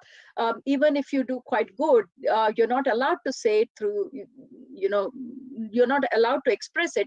It's okay if someone talks about you, but you can't talk about yourself. And that's supposed to be humility, and you grow with that humility to a point. And especially if you have moved out of India and you have stepped into the Western world, and I'm sure, Swapna, you would have faced yourself, you can see there's a clash in culture, because that's not what people believe in other parts of the world. And right from a young age, children are very openly appreciating for what they are. And Because of that, what comes out is your creativity comes out more. Because if you're always looking for outside appreciation, you may get it, you may not get it. You cannot always be positive that whatever you're doing, you're going to be given a pat on the back. That means you're dependent on someone. Now, if you do something and you really like it, there is nothing wrong in saying, wow, I've done it so well. Many times, Swapna, when we are baking, you know, that cake example, I love it. Many times we're baking a cake. I'm not very good, I'm not very good at baking, but when I do little things, if it comes out well, I think, oh my God, next time maybe I could do the icing this way or that way. So what self-appreciation does is, we'll talk about ego in 1 minute, because that's one of my favorite topics too. But what self-appreciation does is, it allows you to bring more of that hidden things that you have within you. So that's what self-appreciation does, which doesn't mean, okay, if you're a modest person, you don't want to blow your trumpet, do not blow trumpet in front of others. But nothing wrong in telling yourself that you are worthy of things. Many times, you know, Swapna, the way we do it, we don't want to even spend money on ourselves. This is very common in women, especially. You'll do things for the whole family, but when it comes to yourself, you will not spend 100 rupees or $10 because you think, oh, do I really need it? In other words, you're saying, am I really worthy of spending that money on ourselves? This has to go, Swapna, because I have done both the extremes. And nothing wrong in pampering yourself once in a while. Yes, I deserve it. Self-appreciate for what you're doing. So that is required. If you want to see your creativity coming up, then the only way it will be is self-appreciation. That's a very important thing. Now, ego. Now, where the difference comes is, people have to understand, ego only comes into picture where there is comparison. If someone is doing something great, and if there is no one in front of them, he won't blow his trumpet. Ego will always want to boast yourself up in front of others. So ego is comparison. Sit in your room and self-appreciate yourself. You don't need a bystander to look at. But ego wants audience. Without audience, you will not open your mouth. See, there is difference between ego. Without comparison, ego doesn't come. But self-appreciation does not need any audience or comparison. The problem with ego is, I often say that in Telugu, there is a great saying, but because this is an English session, I won't say that in Telugu. But what happens in saying in English, if you say that I have done this extremely well, it is perfect. But if you say I am the only one who can do this perfectly, then that is ego. In Telugu, they say, Nenu cheyagalnu, great. Nene cheyagalnu, that is aham. This has come from Telugu. It's a great, in fact, it was in one of Mahesh Babu's movie. I have written it down because self-appreciation means I can do it. Ego means only I can do it. That is where the difference comes, Swapna. Beautiful, ma'am. Beautifully answered. I mean, at this point of time wherein we are all sitting at home because of lockdown and everything, I feel this is the best time to practice more of these qualities, because people out there we are hearing are getting into a lot of mental issues and all. And if they practice this self-appreciation, self-love, and gratitude and focus more on these things, I think this is the best time. It's like a blessing for people to practice and come out of that situation. Thank you so much. Thank you, Swapna. Thank you. And we have Devi who wants to talk to you, ma'am. Sure, I love Devi to have come over. Hello, Devi. Hi, I'm following you like a shadow. I would love you to follow me. You give me all the energy I need, Devi. I'm so thankful to see you once again. Yeah, whenever I listen to you, madam, I fall in love with you again and again. What can I do? Yeah. The feeling is mutual. When I listen about this book from your interview, ma'am, I felt like I have to listen this in detail from Saroja, ma'am. When I get that opportunity like that, I am thankful to Krishna, Sai Krishna. Today I have that opportunity. I got that opportunity because of you. It's wonderful, ma'am. I'm going to buy that physical copy of that book today itself. I will order and I'll go through again. Thank you so much. Thank you, Devi. Devi, honestly, Devi, this book really came into my life Yes. I always say, when the disciple is ready, the guru will emerge from wherever it has to. Similarly, when the disciple is thirsty of information and is vibrating, the book will fall in our hands. We all know. And that was the time, Devi, where I was in thirst of knowledge in 2002. And with this book fell in my hands, I thought, this universe is so kind. Everything I wanted was there in that book. And it really made the foundation of who I am today. I am so indebted to this book, Yeah. Devi. One little doubt, madam. When we have a clash between our responsibilities and goals, what shall we do? Very good question, Devi. This is a question that we are all struggling in the current times. Something, it's called politically correct, we say. So sometimes, you know, though we want to do the right thing, we may not be politically correct. So keep that in mind of this discussion always, because this politically correct thing has become the catchphrase. Whatever you say, you should be careful that you're not caught back sometime when you look back. Doesn't matter. We don't have to worry about that, but I'll still there. So what responsibilities and goals, if they clash, what do we do? So first of all, this is very important. The other day, just yesterday was Thursday. Yes, Thursday was my counseling day, and one of my clients, I would say client, had exactly the same question. So if you are saying your goals and your responsibilities are clashing, then you're in trouble, Devi.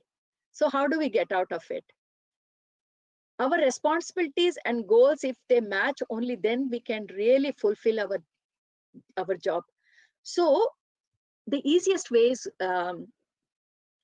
Devi, when it comes to responsibilities, what kind of responsibilities do we have? Responsibility to ourselves. There are only three spheres. If we make our life easy, there are only three spheres in a human being. Responsibility to personal self, responsibility to your family, and responsibility to your work. When I say family, it can be your social circle as well. So personal, your family and closer circle, and if you're a working person, then it's to your work. And if that's not the case, then it has come down. So these are the three spheres in which modern women or modern day men are working. These are the three spheres. So your responsibilities will be in these three spheres. Your goals also will be in these three spheres only, because that is your area of influence. So your responsibilities and your goals are only from these three areas. What we have to do, Devi, is to take a clean piece of paper and start writing down our goals. Whatever that goals may be, write it down and categorize that. Is that for your personal? Is that for your family? Or is that for your work? So that distinction you have to come up for your responsibility or your goal. Which area is it influencing? Do that. And then pick only one or two, Devi, only one or two, thinking that if you are not going to exist tomorrow, your incarnation finishes tomorrow, which is that one or two goals that will matter out of the 100 you have written? Just pick that one or two. And when you look at that goals, you will know that that will be your responsibility. If you look from that perspective, that today is my last day of living, I'm not going to be here on this earth tomorrow, things become clear as crystals, because 90% of our responsibility, so-called responsibilities, are bullshit. Sorry to use the word French, I would not have, but it is. We clutter our life with so many things which are least important, baby. But if you can imagine that your life is ending tonight, you got only 1 hour to live. What is that one or two things? That is your goal, that is your responsibility, that is your everything. If you apply this rule, your confusion won't be there in life. Otherwise, too many things happening in current day, modern day, for a woman or even for a man. So my 2 cents worth of advice, that's all I would say. Yeah, thank you so much, ma'am, and thank you so much. And nowadays, I want to give a chance to others, but I want to Sure. give you one information. Nowadays, I listen to so many women. They're struggling with, they have to do home responsibilities. They are responsible for kids, and they're responsible for earning as well in modern days. and Yes. not having enough of support and struggling a lot. So I think this question will help me to address them, and as help me as well. So thank you so much. Devi, actually, I would like to say one, what question you have asked. I'm so happy because Yes. modern day, I mean, men, don't get me wrong. I know you are all very busy, but women are unreasonably busy. Especially working women, so much pressure. I was yesterday talking to a woman, no names required, but her day starts at 4 o'clock, and the kind of activities, she has young children, she starts at 4, sleeps at 10. And when I heard the whole schedule, back to back, back to back, back to back, and I'm thinking, when is she breathing? I don't know, where is the space for breathing? And she's saying, madam, what do I do now? I'm getting anxiety, so should I start medication? I said, before you start medication, can you unclutter your life for me? She writes a blog. So if that person is here on the platform, I really want you to understand that this is not dobbing you in, so I'm not naming you, but this example will help a lot other people. So my dear friend, if you're there on this platform, this is only to help other females. So she writes a blog, she does yoga, she does something else, swimming, name it. So, modern day pressures, you have to look good, you have to look fit, you have to look very efficient, you have to drop your children, and then you have to make them topper in everything. They should be first in the music, first in dance, why are you making your life miserable? And then you want to take medication for anxiety. Why are you putting that pressure? What is required? What is it? If you are not fit like Aishwarya Rai, who cares? No, why I'm saying, masters, nothing wrong if you want to be slim, if you have time, but 90% are self-imposed, and then we are going on medication. So Devi, thank you for bringing this question. I really am thankful to you. Thank you very much. Thank you, Devi. That was a very, very important question that I've been hearing, and I've been listening to people sharing these things, and it really helps many of us here. Thank you so much. Ma'am, we have Deepthi who's raising her hand. Deepthi, Sure. I'm unmuting you.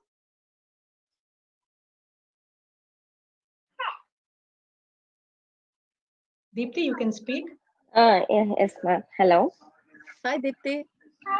Hello, ma'am. Thank you so much for the wonderful session.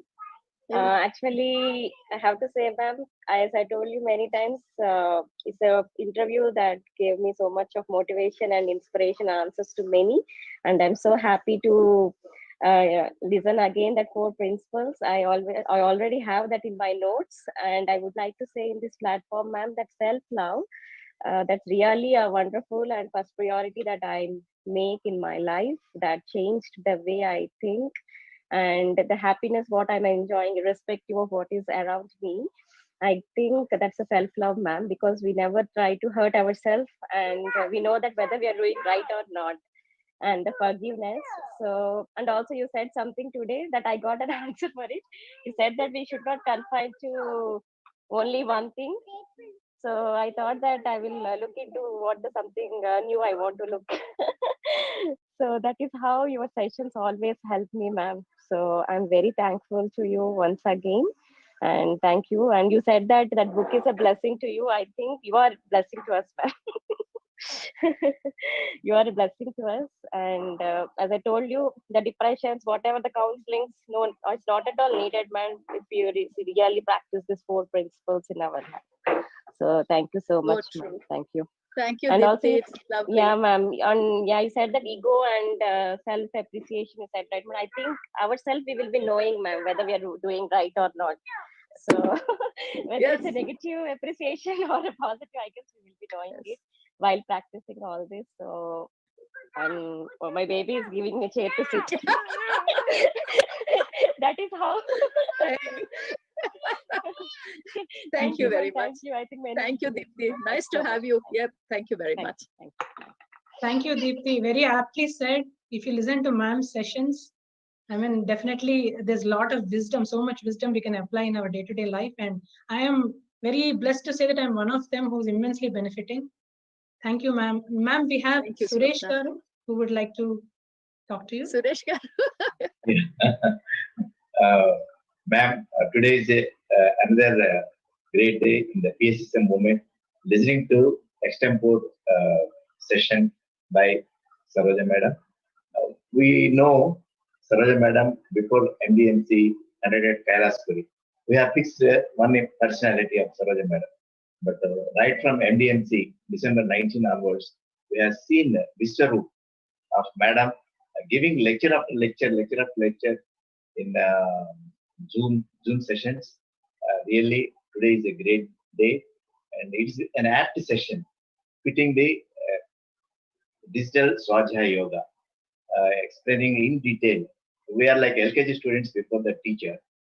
We listen to all four principles of creation, that's love, health, and well-being, abundance, and creativity.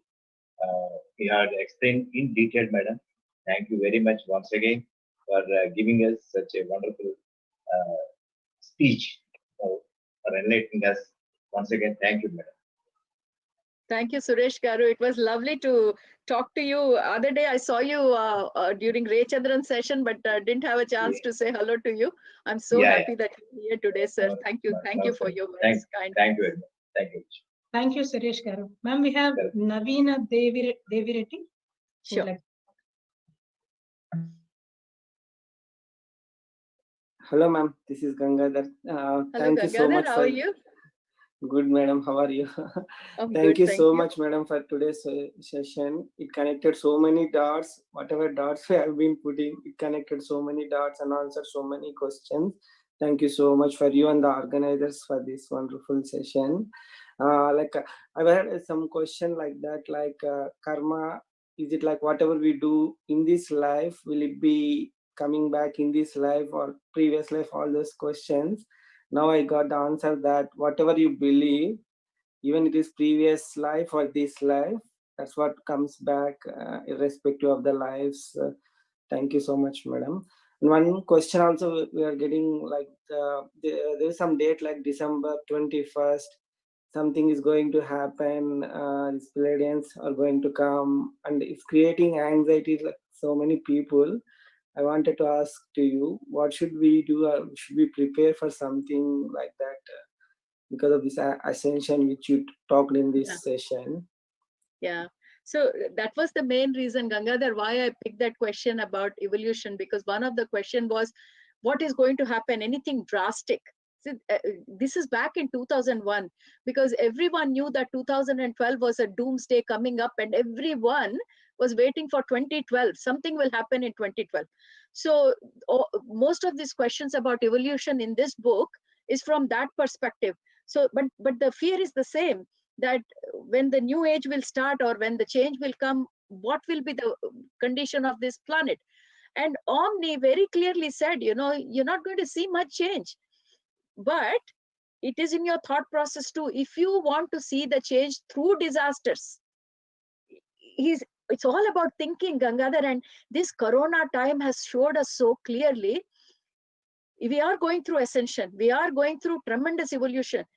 People who believe that change can come through pain are going through pain at this stage. But people like you and me, we don't know when corona issue even started. The whole world is fearful. Yes, I'm not discounting that. But you and I, we are living in joy. Anuradha, look at the beam on her face. Suresh ji, he looks so happy. Swapna, she's already planning for her next session. I mean, we are doing so much at this stage. Honestly, as Suresh Garu mentioned, from February, I don't know where my time is going. My family is complaining they don't see me at all. Either I'm behind a computer or I'm cooking very fast and efficient because I have to get ready for my... So I have worked in corporate world for 33 years. Of course, I was busy, but where was my heart? Heart was somewhere, work was somewhere. Here, my heart is where I am. So no matter what we do, it's so much fun. So this is what it is. Pleiadians are no one but our future. Pleiadians are showing us where we are going, because Pleiadians went exactly through what we are going now. So they are so much interested in guiding us at this time because they know what we are going through. So they are saying, we are there holding your hand. We are ready to communicate and we are your future. They have gone through all this. Many civilizations, many planets have gone through what we are going through now, Gangadhar. Nothing will happen. Like how we did in Corona times, happily Zoom session, like that we will be doing Zoom, happily Zoom or some other application, and we will be having a celebration. And like we came to know Mother Earth so well, we came to know nature so well. Now we talk about Pleiadians as if they are our next door neighbors. We talk about Arcturians as if they are my back door neighbors. Syrians, just next path. We never talked like this before. Now we sit in the meditation and we say, oh, Babaji, come on. You come on. When did we sit like this and call people left, right, and center as if they are my family members? Now we do. So it is our level of thinking, our evolution. It's already happening. Nothing will happen. We'll still be happily talking on Zoom, Gangadhar. Honestly, we will be in bliss. We will be in joy. Our masters will be sitting next to us and saying, don't worry, we are here. If anyone wants some energy, we'll give you. So, Gangadhar, beautiful question. But yes, this is a fear for everyone. But let's not fear. We have come here to enjoy. We will enjoy. Sure, madam. Thank you so much. I got the meaning of that soul family and whole soul clan, everything. That picture is. That was so beautiful, Gangadhar. That picture, I just love it. Yeah, it's so good, madam. Thank you so much. Thank you, Gangadhar. Thank you so much. Ma'am, Anuradha Garu would like to talk. Sure.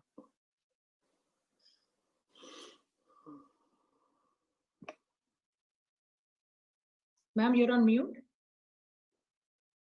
Madam, session was excellent. I'm so happy. I enjoyed your session like anything. I don't have any words to say, but I love you. I love your session. Same here, Amma. Same here. Thank you so much. Those 3 words kind of gave me good feedback. And thank you so much for inviting me onto this platform and sharing all your love with us. We can see your love in your face, in your words, and in your energy. I'm so happy to be here, Anuradha. Okay, ma'am. Thank you. Thank you very much. Thank you, Amma. Thank you, Anuradha, ma'am. Do we have any more questions? Please raise your hand. I think Deepika, there was some Deepika Y who raised her hand. I'm not sure. It was Deepthi, ma'am. Deepthi. Okay, no worries. Anybody else, please raise your hand. I think we are good, ma'am. Yeah, we'll close the session then. Thank you. Thank you so much, ma'am. Thank you. I just wanted to thank everyone before I hand it over back to you. I would like to thank Suresh Garu, Anuradha, Sai, and Swarnalata madam, everyone for giving this great platform to me. And this platform has become more or less like my home. I come every now and then. And so, Sai, thank you very much. This has been a great connection on this particular digital Swadhyaya Yoga. I had a chance to participate in Telugu, Hindi, and now in English, and it's amazing. And Swapna, you are the best host I can ever have, and I just love you. So thank you very much for your great hosting. Thanks a lot, ma'am. Thank you so much, ma'am. I think Deepika joined back. Deepika, you have a question? Yeah. If it's okay. Yeah, I'll take her question, Deepika. Bye. Deepika? Yeah. Okay, Deepika, unmute yourself.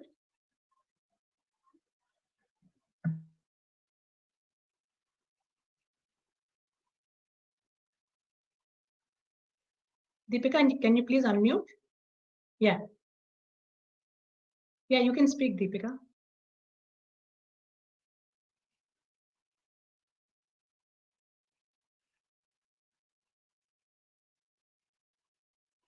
I think she got disconnected. Oh, yeah, she's here. Hello, can you hear me? Yes. Yes, sure. Okay. Hello, Saroja ma'am. It Hi, was Deepika. a wonderful How are session. you? I'm good, very good, very good. So I was just in a phase of, okay, what is the next book I have to read? And then that's when you shared about this wonderful book. So thank you so much. And I know what is going to be my next book now. So yeah, as always, it was a great session. I just have like, I need some more clarity on one particular part. You gave an example of baking a cake and how like you need to love yourself and praise yourself, right? So I totally agree with you, and I'm one of that person who always like, hey, this could be better, I could be better. And maybe that's one thing I need to work on. But at the same time, I also feel, if I don't see, will I be clouded by my mistakes if I keep thinking, okay, whatever I do is right? And how do I get better at it? Yeah. See, there are two ways of handling it, Deepika. You can, if you consider that it's a matter of terminology.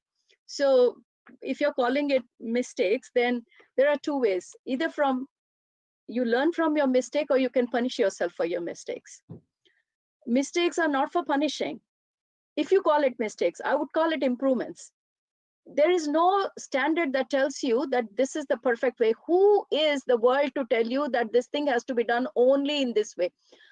People think I'm headstrong. That's fine. It is their way of thinking. But I declare that there is no right or wrong way of doing anything in this world, in this life. And I truly believe it. My way is the best way for me. Well, as long as I don't interfere in others' lives, if I'm doing something that I'm happy with, then okay. But if I think that I can improve it further, for example, let's Deepika take the example of the cake we are baking. I wanted to bake a square cake and it's not so square. Well, if that is the expectation I had, and if it has not met my expectation, that's fine. It's only improvement. Don't call it a mistake. Start with changing your terminology, because the moment you use negative words, the growth stops. I'm particularly using this because I have done umpteen sessions on negative emotions, negative words. This is how we go backwards, like we're stopping our own growth by using these negative words. Even if you wanted to bake a square cake, if it has come an oval, wow, be amazed and say, wow, what a wonderful thing came out. I never thought it would come like that. We have not been trained to do that. We have been slapped on the wrist and said, no, you do it right. Because of this word, don't get boxed in that, Deepika. Your creativity, because your nature, the four principles of creation, never forget. They are you. They are your divine nature. And part of you is your creativity. If that gets hampered, then you are disabled. You don't want to be disabled. Come up with all the four. So the creativity will only come if you pat yourself on the back. If you keep telling that I'm doing mistake, where will the creativity come from, Mama? It will go in the back door. That's why I'm saying, don't use the word mistake. There is no mistake. There's only learning. The whole life journey is about experiences. Even the supreme consciousness, who we are part of, they're sending us and saying, go have fun, man. Free will. You know what is free will? Do whatever you want. We are not judging you. We are not branding you as good, bad.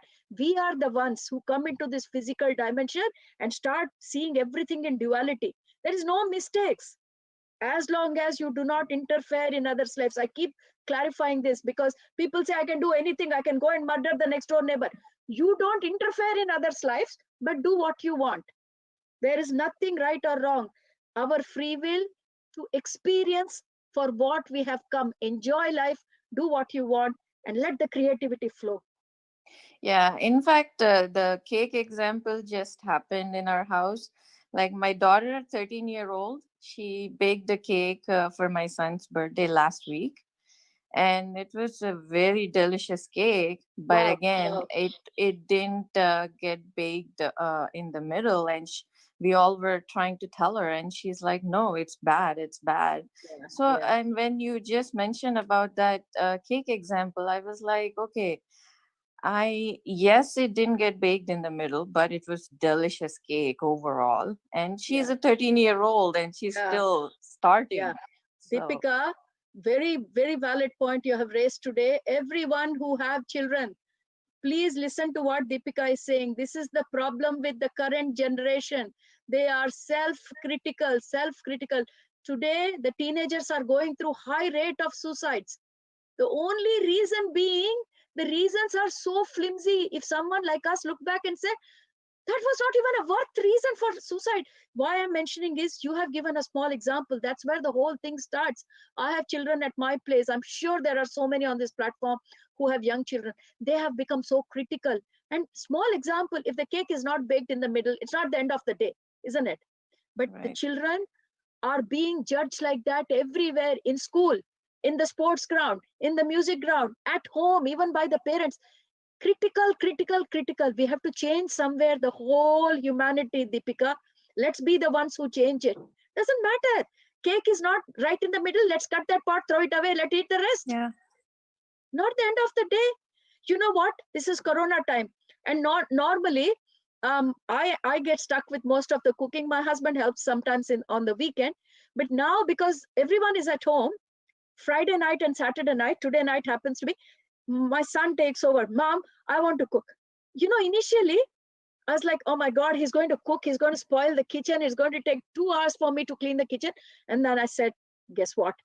I will do that cleaning tomorrow, but let him do it. He does amazing cooking. He won't do every day, but once in a while.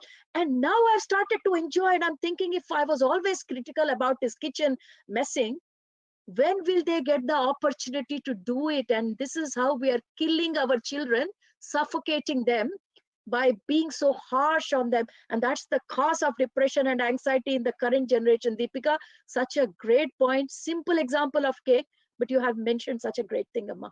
Thank you very much for bringing it up. Thank you, ma'am. Thank you. Thank you, Deepika.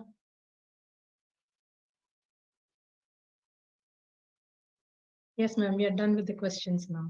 I think we can close it. I'll give it over to you. You're the host and you can close the session. And Sapna, thank you very much once again, being very patient host. And thank you very much, ma'am, once again. Thank you, sir. So friends, I hope you all got great insights into various topics today, how to make your life better and how to create happiness by following the 4 principles that Madam has quoted from the book.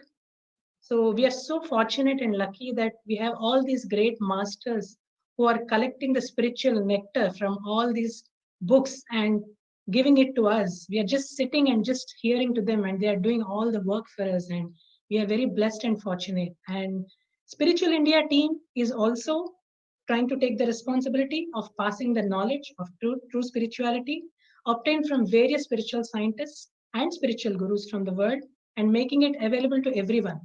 So I request you all to subscribe to Spiritual India magazine, an effort by the Spiritual India team. And this magazine is the heartthrob magazine of Pyramid Spiritual Societies Movement India. Admin, can you please play the video about the magazine, please?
Hope you all got